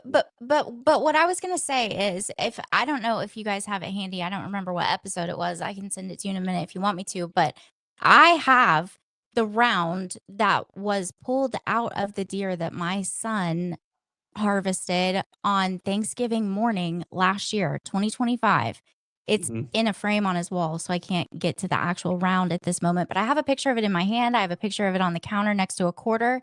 It was this right here, and it mushroomed, but it didn't hit bone. It went in through its side between some ribs, and it went through its heart, but it ended up like kind of on the front of the other shoulder blade. If it hit bone, it was very little, so it didn't fragment. But you can look at that mushroomed round projectile, and you can see that if it would have struck anything hard at all, it takes zero force to break off all of those pieces. It just falls apart because they are made to mushroom, just like Ian Carroll just self-owned and didn't even realize it, because he said they're made to mushroom and expand and not penetrate all the way through, which is exactly what we've all been trying to say this whole time. And then you have the internet full of all these experienced hunters saying, well, I've never seen a 30-06 not leave an exit wound. I mean, I think I've probably seen no exit wound much more often than I have seen an exit wound. And I exclusively hunt deer with a 30-06. Yep. You know who else? You know who else was pretty convinced that it was a round that entered his neck and didn't leave? It's not just now Ian Carroll, but stop the bullet. So is she. Without question. Okay. And this is going to dispel a lot of theories that are out there. And I'm telling you this 100%. Charlie Kirk was shot from the front, and the bullet did not exit. And at least a fragment of the bullet was recovered from his neck. And I'm going to tell you exactly where it was recovered from. I have fact-checked this information from multiple sources now. I've actually been sitting on this for a little bit over a week. Right around here. So think about almost in line with your shoulder blade, right in the center. Now, why is that helpful? Because it gives us a bullet trajectory, okay? We went in here where you saw that, and it was stopped, and a fragment was pulled. How many of y'all have seen that before? I haven't seen that, but first of all, I don't ever want to hear this person ever say, I have fact-checked this with multiple different people, because she's also fact-checked the exploding microphone. She fact-checked the Egyptian plane. She fact-checked the Maroon people, the French Foreign Legion. She fact-checked the palm gun from the front row. She's fact-checked literally all of this. And She none of fact-checked it the has been shit right. out of Fort Huachuca. fact check the crap out. Fact the shit out of Fort Huachuca. And I saw, oh my God, I saw Stu Peters still talking about Fort Huachuca today. Are you freaking kidding me, Stu Peters? Yeah. All right, here's where I want to go next. SK, I think this was actually the entire point of the event. I'm not going to call it a debate because it wasn't a debate. A debate requires two people that have a perspective, have evidence, and want to debate the evidence. That was not what happened on Friday. There was very specific objectives that both of them had. Debating was not on the agenda for either one of them. But I think before you real quick, before you do it, real quick, SK just said this and I just got it over. I should have zoomed in more so that you could actually see. Oh, and it's not a quarter, it's a nickel. My bad. I lied. Yeah. So that is the image of the 30-06. I believe it was soft tip, if I'm not mistaken, SK. Soft tip 30-06 bullet that was fired from about 30 yards away. And you know what? It did not leave the body and it did mushroom. So listen, if I ever hear another person say that it had to leave the body, it should have blown his head off. No, listen, you're just dumb, and I need you to stop talking. Just stop talking because you're dumb. All right, so I want both of you guys to react to this. I think my opinion is that this was the entire purpose of why the event happened, at least from her perspective. I think France and Israel are involved in Charlie Kirk's assassination, and I'm going to put that out there with full confidence. Okay. I also involvement. I understand. Yeah. So you think you with full confidence you think that I think Israel's France involved. and Israel. Yeah. I mean the person that gave me that thing that I reported said that French Foreign Legion were on the ground that day. Mm-hmm. Again, this would be at a professional limitation for me to then go and probe that information that I handed over. I can't do that. I'm not the United States government. But you don't have any positive evidence of that. Okay. Right? Liz, can you just stop? It's actually just like annoying to hear you keep saying positive evidence. I've just asked me what I think, and I just tell you, yes, I think they are involved. That's a claim. No, I said here's what I think. I have every right to ask you about your claim. Yeah, but and if there's positive evidence for your claim. In this statement, I literally just said I think. And I am allowed to think. And yeah, you you're keep allowed saying, to think, do you have but you're positive making a evidence? claim. I have tons of positive evidence that I'm allowed to think. I agree. You're allowed to think. Okay. So, nobody's disputing whether or not Candace Owens is allowed to think. What I'm asking is but you have what's your issue then? What is your issue with the statement? Evidence. I think that Israel is involved. That's not just what you said. You said I did say I think. It's with full confidence. Yes. You would think that if you had full confidence, you have confidence to think when you think? If I said, for instance, I think I'm going to be late to work, right, with full confidence, I would say my evidence for that is that I'm 20 minutes away and I need to be there in 5. Andrew. That's how you would know whether or not you had full confidence. I'm going to tell you something. Hang on, let me finish. Sure. If it was the case that I said I have full confidence I'm going to be late to work, I would say my evidence that I'm going to be is that work is 20 minutes away, right, and I have to be there in 5. So I have full confidence. That's why I would think that. So I'm asking, if you think that Israel and France were involved in the assassination of Charlie Kirk, and you say with full confidence, I'm just asking for the evidence, or at least walk me through the mindset of why it is that you could think that with evidence. I actually don't have to walk you through. I can't. So this is why I turned it off. We'll get back. This is why I turned it off, because she doesn't have any evidence to support any of this. It's all just things that she thinks and she feels, which is why we go back to that 7-point diagram. She lost at every metric except the emotional argument. Do I need to pull up the 45 times she talked about her feelings? Go ahead, SK. I just want to know, am I the only one that caught it? I haven't gone back to listen again, so I can't remember the exact wording, but am I the only one that caught that? I was like, did she just admit that Joe Kent is the one that told her about the 12 Israeli cell phones on the UVU campus? She absolutely admitted that. But remember, you guys, Mel, Village Crazy Lady that Candace talks about all the time, her Joe Kent was in her wedding. That's okay. Right. Mm-hmm. But I just want everyone to understand, we've told you guys a lot about Utah and how it's basically the UN. I mean, Utah is ground zero for literally all of the globalist agenda that's been pushed in the United States, all of the Agenda 2030, the Agenda 21, the federal plan, all those things. It's a global diplomacy hub. They have UN meetings. The only place outside of New York City in the United States that there's ever been a UN meeting held, it's literally Utah. I want you to understand that their diplomacy programs and their student exchange programs are huge. Right after Charlie was assassinated, you had Governor Cox going out and giving press conferences when the Trump administration said they were going to start pulling back on issuing student visas. They weren't going to allow as many students in on visas. Governor Cox went out and gave a press conference saying, no, you're not going to do that because we want all of the foreign exchange students to come here and we want to keep them. They don't just want them to come here and learn and go back home. They want them to stay in Utah and become U.S. citizens. Said it out loud.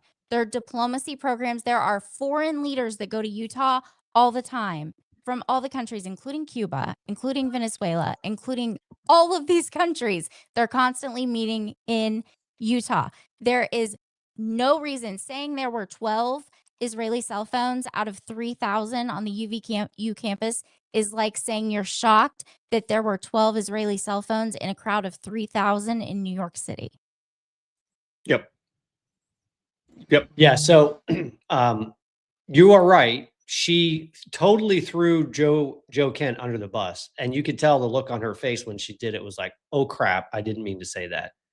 Do you guys understand what kind of trouble he's probably going to find himself in now? Because she just flat out admitted that he was the leaker giving her information, which, by the way, was probably protected information. Oh, highly sensitive. Highly sensitive information. Yeah. He's probably going to end up finding himself wrapped up as a result of this. But that clip that you just watched is the reason why she went into this debate. It's the reason why. Candace Owens knows that an Alex Jones-sized, InfoWars-size lawsuit is coming her way. And you've heard her talk about this in the past. And I actually had a run-in with that old geezer, Lionel, whatever the hell his name is today, the guy that just like rides her coattails and licks her ankles and does all kinds of just weird, gross stuff, making their case, which is, yeah, but you know what? She can basically say whatever the hell she wants because Erica Kirk and TPUSA and all these other people are celebrities. They're public figures. So the standard with which Erica will have to prove actual malice or reckless regard for the truth is much higher in these cases. Candace went into this event not at all interested in trying to prove that she had evidence. She specifically walked into this event to try to protect herself from a defamation lawsuit. You noticed it on every major item that Andrew tried to nail her down on. She went from conviction, evidence, proof to I'm allowed to think. I'm allowed to have an opinion. I'm allowed to have a perspective. That was her goal. She went into this because she thought Andrew Wilson was probably the least prepared person for her to be able to walk into this event and try to shield herself from a defamation lawsuit. And the problem for her is that in the process, she actually proved that she has in fact been operating with reckless regard for the truth. She gave, this is my opinion. My opinion is that this entire event was set up because the attorneys who are going to be drafting those lawsuits now have a better understanding of the direction they need to go when drafting it. Either she was going to walk into that event and she was going to say, yes, here's my evidence, even though she knows it's not true, or she's going to make the case that, nope, it's just the way I feel. It's how I feel. I'm sorry, but that's a reckless regard for the truth when you are given information that you know refutes the things that you're saying. You're operating in a reckless regard for the truth. She basically mapped out the lawsuit that she's going to be handed once this case wraps up. I'm convinced that's what Andrew's purpose was there, to figure out which direction to take the case. My opinion, I could be wrong, but that's what I saw when I watched this. I will say, I kept screaming in the comments of Gary's live when they were live streaming this, when the guest host was kept saying that he was upset that the moderator wasn't allowing Andrew to go back to pushing her on what she was complicit in. I don't know if you guys got the video clip I sent you, but I saved it and then I sent it in the chat today. It was just a clip by itself that was recorded, but that's the moment. Like every time I see it, I think, and the narrator voice, and this was the moment that she realized. Oh, hold on. Because then he he kept getting distracted and he wasn't going back and pushing back on what Erica was complicit in. And I kept screaming in the comments, she's not going to answer that because she'll be paying Erica Kirk and TPUSA for the rest of her life. And then her kids will be paying Erica and TPUSA and Erica's kids for the rest of their lives. And then probably their kids too, because that's exactly what he needed her to say out loud was what Erica was complicit in. And she did not say so. So I will say she was smart in not answering that question. That's why she didn't answer it, because she knows that's where they've got her. What exactly Right is here. Erica complicit in? Yeah, I've got it right here. Hold on. You can see the look on her face. She knows. So She's what the heck cooked. is that performance? How could you sit up there and say, yes, I 100% believe Tyler Robinson did it? That right there is why it is impossible for me to think that Erica Kirk is not complicit somehow. Because what? That's the moment she realized. Don't even follow. How would it be the case that even if Erica Kirk did believe that Tyler Robinson... That's the moment. That is the moment where she realized, I'm screwed. I'm absolutely cooked. I've been maintaining this entire time. I haven't blamed Erica for being involved in her husband's murder at all whatsoever. I've tried to use all the language and tried to tap dance around it while still implying consistently that these things happened. Dehumanizing Erica. Go back to that NCRI report and look at the steps that she's taken in order to make her followers accept political violence and to potentially go out and commit political violence. Just like Candace Owens went out when Erica Kirk canceled the speaking engagement in Georgia where JD Vance was going to be, and Candace Owens was trying to drag Erica all over the internet saying, well, she's lying. She hasn't had any threats. And the vice president of the United States is there. Why do you not think you're more important than the vice president? The Secret Service came out and said that they were capable of keeping JD Vance protected and keeping the venue protected and blah, blah, blah, blah, blah. Completely failing to realize, none of these candy cultists still realize, and I've posted it several times, the receipts and all, including the charging documents, all of it. There was a guy arrested in May for threatening Erica Kirk. And when you look at the charging documents, one of the credible threats that he gave was literally about the April 13th speaking event in Georgia where JD Vance was going to be. And Erica Kirk had to travel from Arizona all the way to Georgia. Secret Service isn't protecting her that whole way. They're not protecting her from the hotel to the venue. They're not protecting her all the way back either. That's why she canceled, because the guy was threatening to blow up venues. He was threatening to kill her, literally explicitly threatening. And it is detailed in his charges. And he's sitting behind bars today because of it. That's right. That's right. All right. Now, the transition from Candace Owens and the Charlie Kirk thing should not be as simple as we're going to make it to get over to Lindsey Clancy. Like, those two things should be very separated from each other, and yet they're not. Because the same people that are lieutenants in the cult are also popping up all over this Lindsey Clancy case. Did you guys see this? You sent me one. I think you sent me Mel. Wasn't it Mel that you sent? Like, yes. Mel's, the Her village post, crazy lady. Yes. Well, and if you look at the comments, it's even better, because the very first comment says, Patrick Clancy is giving Chris Watts vibes. And she replies to them and says 100. And then a little bit further down, someone calls her out saying, why are you accusing him of doing this? And saying he's like Chris Watts. And she said, I never said that. Literally, her comment is replying to. Well, she's not the only one. Do you guys see this? Sheep? No. You're a dragon. Be a dragon.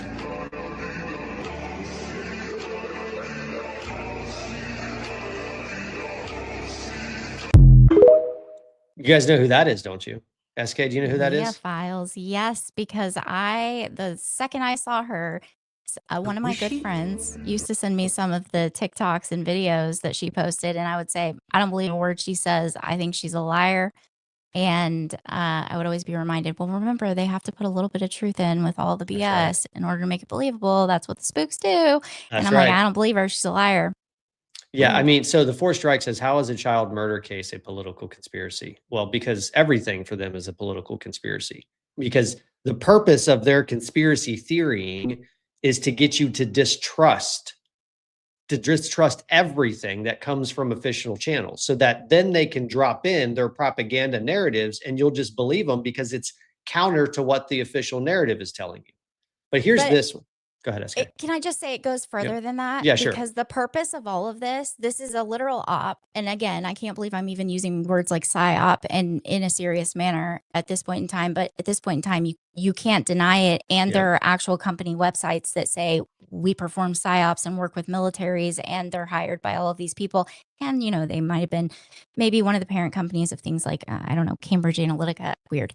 Anyway, but all of these things that are taking place right now, literally an op, and they're doing it not only for the reasons you're saying, but once you can get a certain amount of people to buy into all of this and continuously show that they're able to buy into all of these ops that are being pushed, it makes it much easier to completely dismantle the entire structure of everything you know to be the government and comfort, you know, the comfort, everything you know about our country. So the entire purpose is to make people distrust the government to a point where when these people go out there and have their revolution, or when they take power and they start systematically dismantling our political structure and everything we know to be that our forefathers set up for this country to make it the greatest country on the planet, you'll accept that much better because you don't trust your government at all. Like none of us trust the government. Let's get that straight. The scariest words you can hear are, I'm from the government and I'm here to help. These people are convincing you that the way your life will be better is to be dependent on the government. And at the same time, they're simultaneously making you believe that you can't trust the government. And those two things can't live together in your head at the same time. No. How can you trust the government for everything you need to survive, but also don't trust the government so that they can then tear down the entire political structure? This is where these people are completely bought in to the point that they can't even see their own contradictions, and they do not test their own theories and their own beliefs and their own opinions, their own values, any of these things against their belief in order to challenge it, to see if they can prove it wrong, or to see if they can find a hole, which is what you have to do if you are going to hold firm political beliefs or firm values or any of these things. You have to consistently test yourself and say, am I still holding the right position? These people don't ever do that. They don't do any self-reflection or introspection at all. No, that's right. All right. So I want to jump into the Lindsey Clancy trial. I'm gonna take the position that I don't know enough about this to have an opinion on it yet, but I do have this opinion. Something very strange is happening in our culture. Very weird. Almost like it's a side effect of the mRNA vaccine. It is changing the way people comprehend information in ways that maybe they knew was going to happen. I don't think most people fully understood what the side effects of this thing were going to be. But for some reason, people are just simply not capable of absorbing information and rationally understanding what it is that they're hearing and seeing. Because when I hear that Lindsey Clancy has effectively pled not guilty, but is not to be held criminally responsible because of insanity, basically claiming I'm insane. The defense is effectively stipulating the manner in which the kids were murdered, the devices that were used, the timelines and play, the video evidence showing her husband and the cell phone evidence showing her husband wasn't home. And yet I have person after person after person after person trying to convince me that she's innocent and that her husband is guilty. Something doesn't make sense to me, SK. Help me understand. Hold on. Let me just play this real quick. Just this one real quick. Pull this up. Can you get that up, Nom? Oh, you already had one. Here, this one. Lindsey's lawyer is trying to prove that her ex-husband, Patrick, isn't just the person who unalived his family. He premeditated it for years, which means he's not just an unaliver, he is a psychopath. Is that what the defense attorney's trying to do? SK, you've watched this. Is the No. defense attorney, because I've listened to a little bit of it, and I haven't heard the defense attorney do that at all. No. So she admitted to killing her children and then hurting herself and hurling herself out the window in order to try to take her own life. She's admitted all of that, signed statements, all the things. She even called Patrick from the hospital like 4 or 5 days, a few days after she woke up in the hospital. She told him that she heard voices and, you know, it was a command voice, a male voice telling her she had to do this now or she, you know, whatever. And when you give that voice authority, that's when it becomes the problem. And that's when there is the proof of like psychosis. Right. That's why usually people say God was telling me you have to give this voice some sort of authority in order to obey the commands. Yeah. And think that there's like a severe consequence of not obeying the commands. But aside from that, the prosecutors are arguing that she acted intentionally and that she's criminally responsible. So after court is over, verdict's been read, all the things, she leaves the courthouse and she goes to prison, likely for the rest of her life.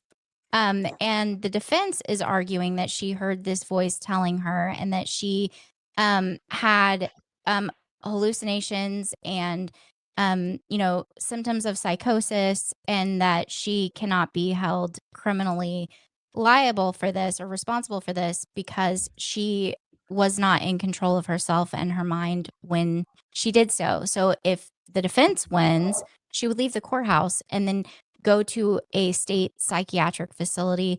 From the time this happened and she was released from the hospital, she went to a place called Tewksbury State Hospital, and that's where she's been ever since. She's been institutionalized in a hospital receiving treatment this entire time. And at the end of this, the verdict will just decide where she goes again. Even if they acquit her and they say, okay, she was insane, she didn't have control over her mind, she didn't know what she was doing, you know, she heard these voices, whatever.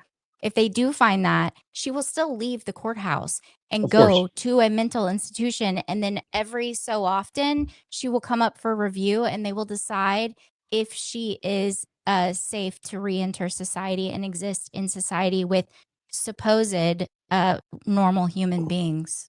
Do you guys want to see the new Patriot pup real quick? You got a new Oh my puppy? God. You didn't tell us you got a puppy. Oh, It's not a puppy. He's 2 years old.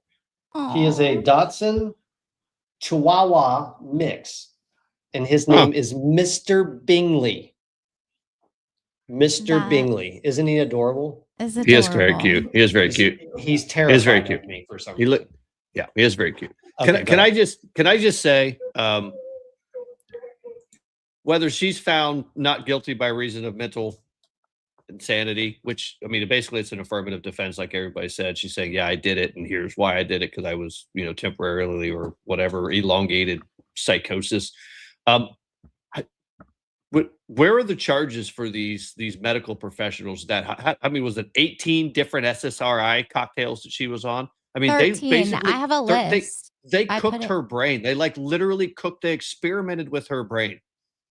What the Yeah, hell? that's coming. I mean, SK made the comment in our chat, I think a day or so ago. She's like, the lawsuit that these people are going to be dealing with is going to be massive. Oh, massive. it's already filed. I've already Yeah. read Mhm. it. It's filed. I sent you guys. I don't. You could just go to my X account if you were able to stream or share the screen, and just put in Clancy and search for it. I've only made like one post about this, and it's literally the list of medications, and it's reposting this woman, which blows my mind. I don't know how she could have ever had children. In order to say the things that she did or taken medication at all or know anyone that has, because she's trying to say you can't convince me that Zoloft and Ambien caused this. Ambien Listen. alone will cause it. Yeah, but aside from that, she was prescribed from October through January. She was prescribed 13 different prescriptions, and that includes every single different type of antidepressant. SSRI, SNRI, TCA, and antipsychotics. That's insane. All of That's them, absolutely including insane. Ativan, including Trazodone, including Benadryl, including tons of things that they prescribed this woman, and she was taking them. She was a registered nurse. She knew the dangers, and the one thing that was working for her was Ativan. She was unable to sleep. There were times that she went over 48 hours without sleeping. And again, you can refer to Hamlet. You can refer to lots of different things about murdering sleep. And you know what happens when you haven't had sleep on top of having postpartum depression, postpartum anxiety, whatever it may be. It is not that hard to make the leap to psychosis when you're not sleeping at all. The Ativan was working to help her sleep. She did not want to take it because she did not want to become addicted to it. The doctors tried to explain to her the difference between addiction and dependence is easily dealt with because they can taper you off the medication and then your body, slowly gets off of it, but that she needed to take it for the time being to help her sleep. She was afraid she would take it, and when she would take it, she would be great the next day and everything was fine because she slept like a normal person. Yep. But she was on these medications, all different combinations for a few days at a time, and then they would switch it, or they would start to taper, or they would add another one, or they would say, well, why don't, instead of taking the Seroquel to sleep at night, why don't you, let's do the Seroquel as the actual treatment and let's up it to 200 milligrams or 300 milligrams, whatever. They were just experimenting on this woman. And she was going to like 3 or 4 different doctors, and they were all in the same network. They all had access to the prescribing. They knew they could literally. This sounds hit a like couple Anthony buttons. Fauci size, like experimentation on the mind of a human being. It is That's terrible. what it sounds like to me. It is Look, terrible. I think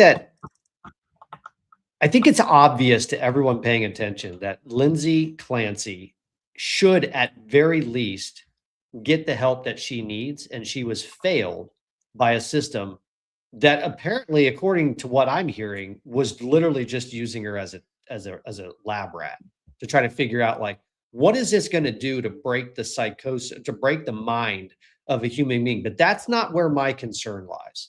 The case will work out the way the case works out. What I don't understand is how we get from that case to this. She was never supposed to motherfucking survive. Okay, I'm following the Lindsey Clancy case. I'm following it very, very fucking closely because this is not motherfucking right. Okay, and now that I think her husband Patrick Clancy, aka Chris Watts, okay, aka Chris Watts, I think he did it. Now listen, I wrote everything down. Here is all of my fucking notes that I've gathered that lead me to believe this man did it, and if the judge and the defense can't see this. So here's all my evidence in no particular order. Starting off with the first thing I got. She wasn't supposed to survive. She wasn't supposed to survive. That's her evidence. She had a whole notebook of evidence that is contrary to the case that the defense is actually in the process of making. How did we get here where these people are doing this?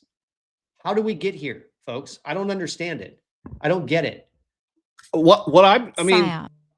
Now, listen, I know that everybody's just now catching on to this, but the similarities to the Tyler Robinson case is very similar, except if people had been watching this from the beginning, because you're right, it is a psyop, but in no way, shape, or form is the defense arguing anything that these people are trying to say that's being argued. There's no way, because if this lawyer, and I don't know much about the case, but I can state reasonably that if the attorney was going to try to make the case that she is not guilty and that reasonable doubt of anybody else being involved, they would not have pleaded not guilty by reason of mental insanity, right? Again, it's an affirmative defense. They would have just said not guilty and then try to go and poke holes in the reasonable doubt piece of it. Anybody else could have done it. Maybe the husband did it. That's not the case that's being tried. That's not the theory of the case. When you do your opening statement and you say, this is what we're going to prove.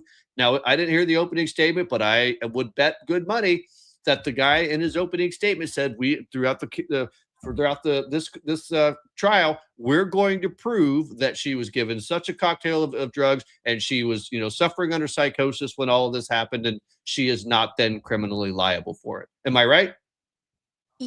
Yes, that's exactly what they said. And just so we're aware, somebody said talked about doctor shopping. This wasn't doctor shopping. She was This was begging for network help. shipping.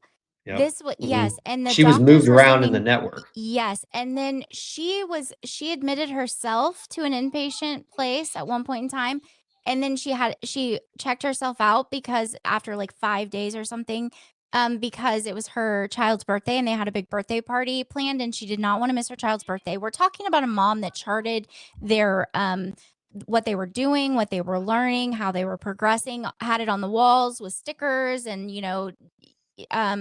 doing all the things like you would expect a very attentive mom to do.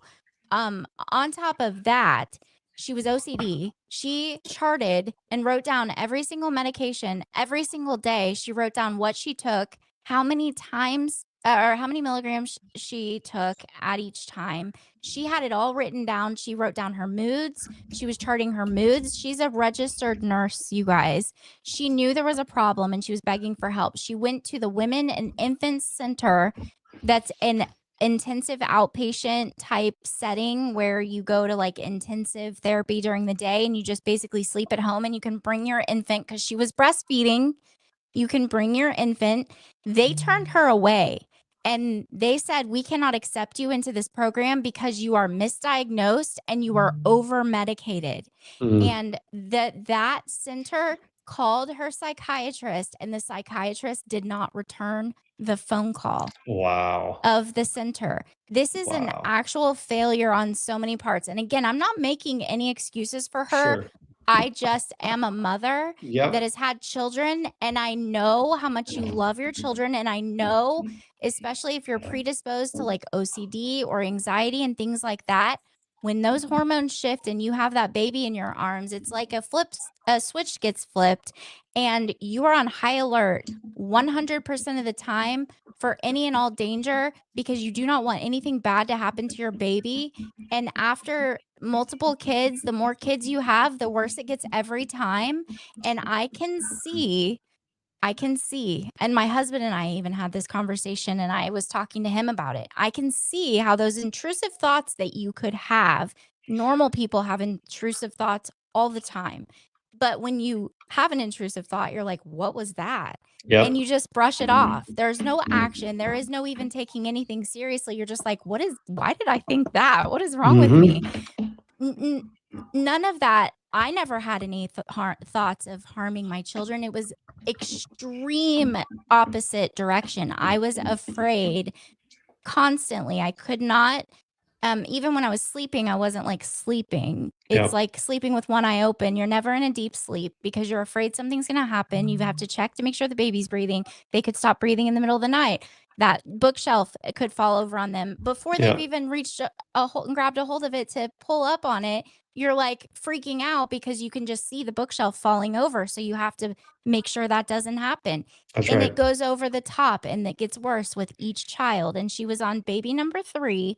She was breastfeeding. She was facing going back to work and her anxiety was through the roof. Her OCD was out of control. And I can see with no sleep how that could flip the switch into psychosis and she could start having auditory hallucinations and act on that. I can see it. Yep. I totally agree with you. I want to do this. Sorry, go ahead. Go ahead. Finish it up. I just wanted to say what pisses me off is these men on the internet that are saying the things that they're saying and saying things like all moms are just, 1 second away from killing their kids. And I can't, all of these women and along with Lindsey Clancy need to be executed. The men that are saying the crazy those things are just the saying, Nick Fuentes incels. Yeah, That's who those are the people incels. are. Those are incels. Matt Those are Walsh incels. has been posting some crazy something stuff. broke inside that loser too. There's lots of people that are saying there's something wrong with all these women. I do not think that. I think that the original thoughts, because I've heard things in this trial that I'm like, today it happened when they were talking about the Apple Watch and it recording her heart rate at 57 beats per minute at 1 minute before Patrick Clancy supposedly sent that email from his home office from his Surface Pro when he was supposed to be at the CVS. I was like, wait a minute. And then the excuses that experts were giving to explain it away made it even worse because they were like, well, it could have been the phone recording these things. Your phone doesn't record your heart rate. I think some apps on your phone can. Without having a device on your body. I think so. Well, I don't know about a device. I don't know. On top of that, she was in tachycardia when she got to the hospital. She Yeah. wasn't having a heart rate of 57. All right, here's what I want to do because we're over time, but I have to play this last video clip. I have to, because I want SK's perspective. When I heard this video, initially I was really kind of taken aback. I'm like, are you kidding me? Is this where we are, where we're making excuses for this? But then I started to kind of feel a little bit different about it. I started feeling like, is this really how most women feel? Listen to this. Lindsey Clancy trial is going to be one of the most significant trials of your lifetime. We're all experiencing something completely unprecedented. Never before have we seen so many mothers and women rally behind somebody who confessed to killing her 3 children. And it is not because we cannot hold women accountable. Many of us see ourselves in Lindsey. Many of us know that we could have been only one step away from doing some of those horrific things because we experienced significant mental health issues after one of our children was born. And many of us know just how dark some of those thoughts get.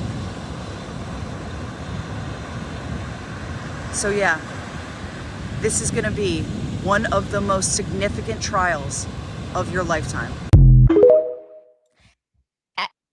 Well, no, just no, all of it. No to every single bit of that. And I'll tell you why. Not all of us have had thoughts of hurting our children in any way, shape, or form. Even me saying I can understand how she got here is not me saying she didn't do it. It's me saying I don't necessarily think that sending a paraplegic to prison for the rest of her life is the answer. I think she suffers enough. I'm sure if she had it her way, she would want the death penalty and she would want it executed the next day.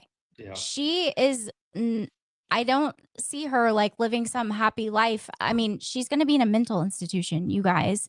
Yep. No one is saying any of that. All I'm saying is I can see how you can go. Mine was the exact opposite direction. I was like super on high alert that something bad was going to happen. I never one time had a single thought of hurting myself or my children, but I can see, just logically thinking, how someone can go from being in her position and then not sleeping on top of all of this and going into psychosis and hearing the auditory hallucinations and then acting upon it.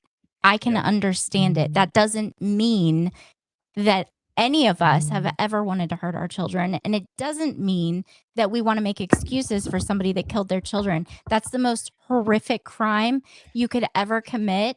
And to do something like that, you have to be truly evil or you have to be completely broken in some way. That's right. And the evidence seems to me that these doctors all failed her. All of them. She was begging for help. She was obsessively using my chart to message her doctor. They read those out loud last week in court. The doctor did. And she was obsessively updating her doctor, asking questions, begging for help. Yep. So I think one of my biggest concerns is that last video that you just saw, folks, was from a therapist, somebody in the mental health profession who has a TikTok account of almost 600,000 followers. And that is the message that is being spread out across social media. I saw another post of an actress who was celebrating the fact that her and her psychologist got together and talked about this case and both agreed that the husband is guilty. Like something is broken. Something is broken in these people. So I pulled this up because someone mentioned, and I saw it earlier, that yes, someone did start a GoFundMe account. Yeah, it's almost $900,000. Yep, $881,000 at GoFundMe. I'm not sure what they think the GoFundMe is going to go to. Maybe paying her legal fees. I don't know, because she's either going to be in a mental institution for a very long time, or she's going to spend the rest of her life in prison. So That's right. you're going to put it on her commissary. I mean, yeah. Yep. All right, folks, we are well over time tonight. Thank you for sticking around. That was a fun show. I'm glad we finally got to the Lindsey Clancy story, and I'm sure that we'll probably talk about this some more, because I think this is uncovering a fissure that's happening in the psychological state of many people in this country, and I think this is going to be studied for a very long time. I'm convinced that what we are watching is the psychological effects of a experiment on the American people and really on the global population with that mRNA vaccine that was pushed into our society. More than 70% of the American people were forced. Many of them did it willingly, but were forced through a massive propaganda campaign to inject an experimental vaccine into their body. And I think this is just one of the side effects that we're seeing. SK? Can I just say one quick thing? Patriotic Girl said, I don't buy it. She planned the murders. She did not snap that premeditation. Okay, but here's the thing. She was begging the doctors, telling them repeatedly she was having intrusive thoughts. As far as I've heard, I haven't heard where a single one of these doctors asked her what those intrusive thoughts were. Whether she would have been honest, I don't know, because I'm pretty sure most moms don't want to admit if they were thinking something horrific like that. But beyond that, her mom testified, her sister testified, her husband testified, all the doctors all testified. He was there by her side, trying to help her tell the doctors what was going on, and, backing her up, being there for her, trying to help her. I think everyone around her was trying their best to do everything they could to help her, and they didn't know how, because I don't think she was communicating it. You can break and be having intrusive thoughts and be hearing voices and hallucinating and not tell anyone, and then plan to commit a horrific act. And that does not mean that you didn't have a psychotic break, because it takes a psychotic break to get to that point if you're going through all of that. That's right. That's right. All right, folks, we're going to try a hard exit from this show. There's a new feature in StreamYard that we just discovered. And we think what it'll do is allow us to do kind of a one-click into the show. And what Nam and I are hoping will happen is that it will just go ahead and play the exit video for us, but it's very possible that it just goes black. We don't know. It may even go black just for us and continue to play for them. We don't know what's going to happen. So if the show just randomly stops, say here in like the next, I don't know, 7 seconds, that's why.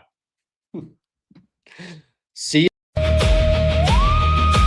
Every flag they raised left a nation in scars. Count the cost in bread lines, in walls and bars. So we bring you the truth, and we're bringing the fight.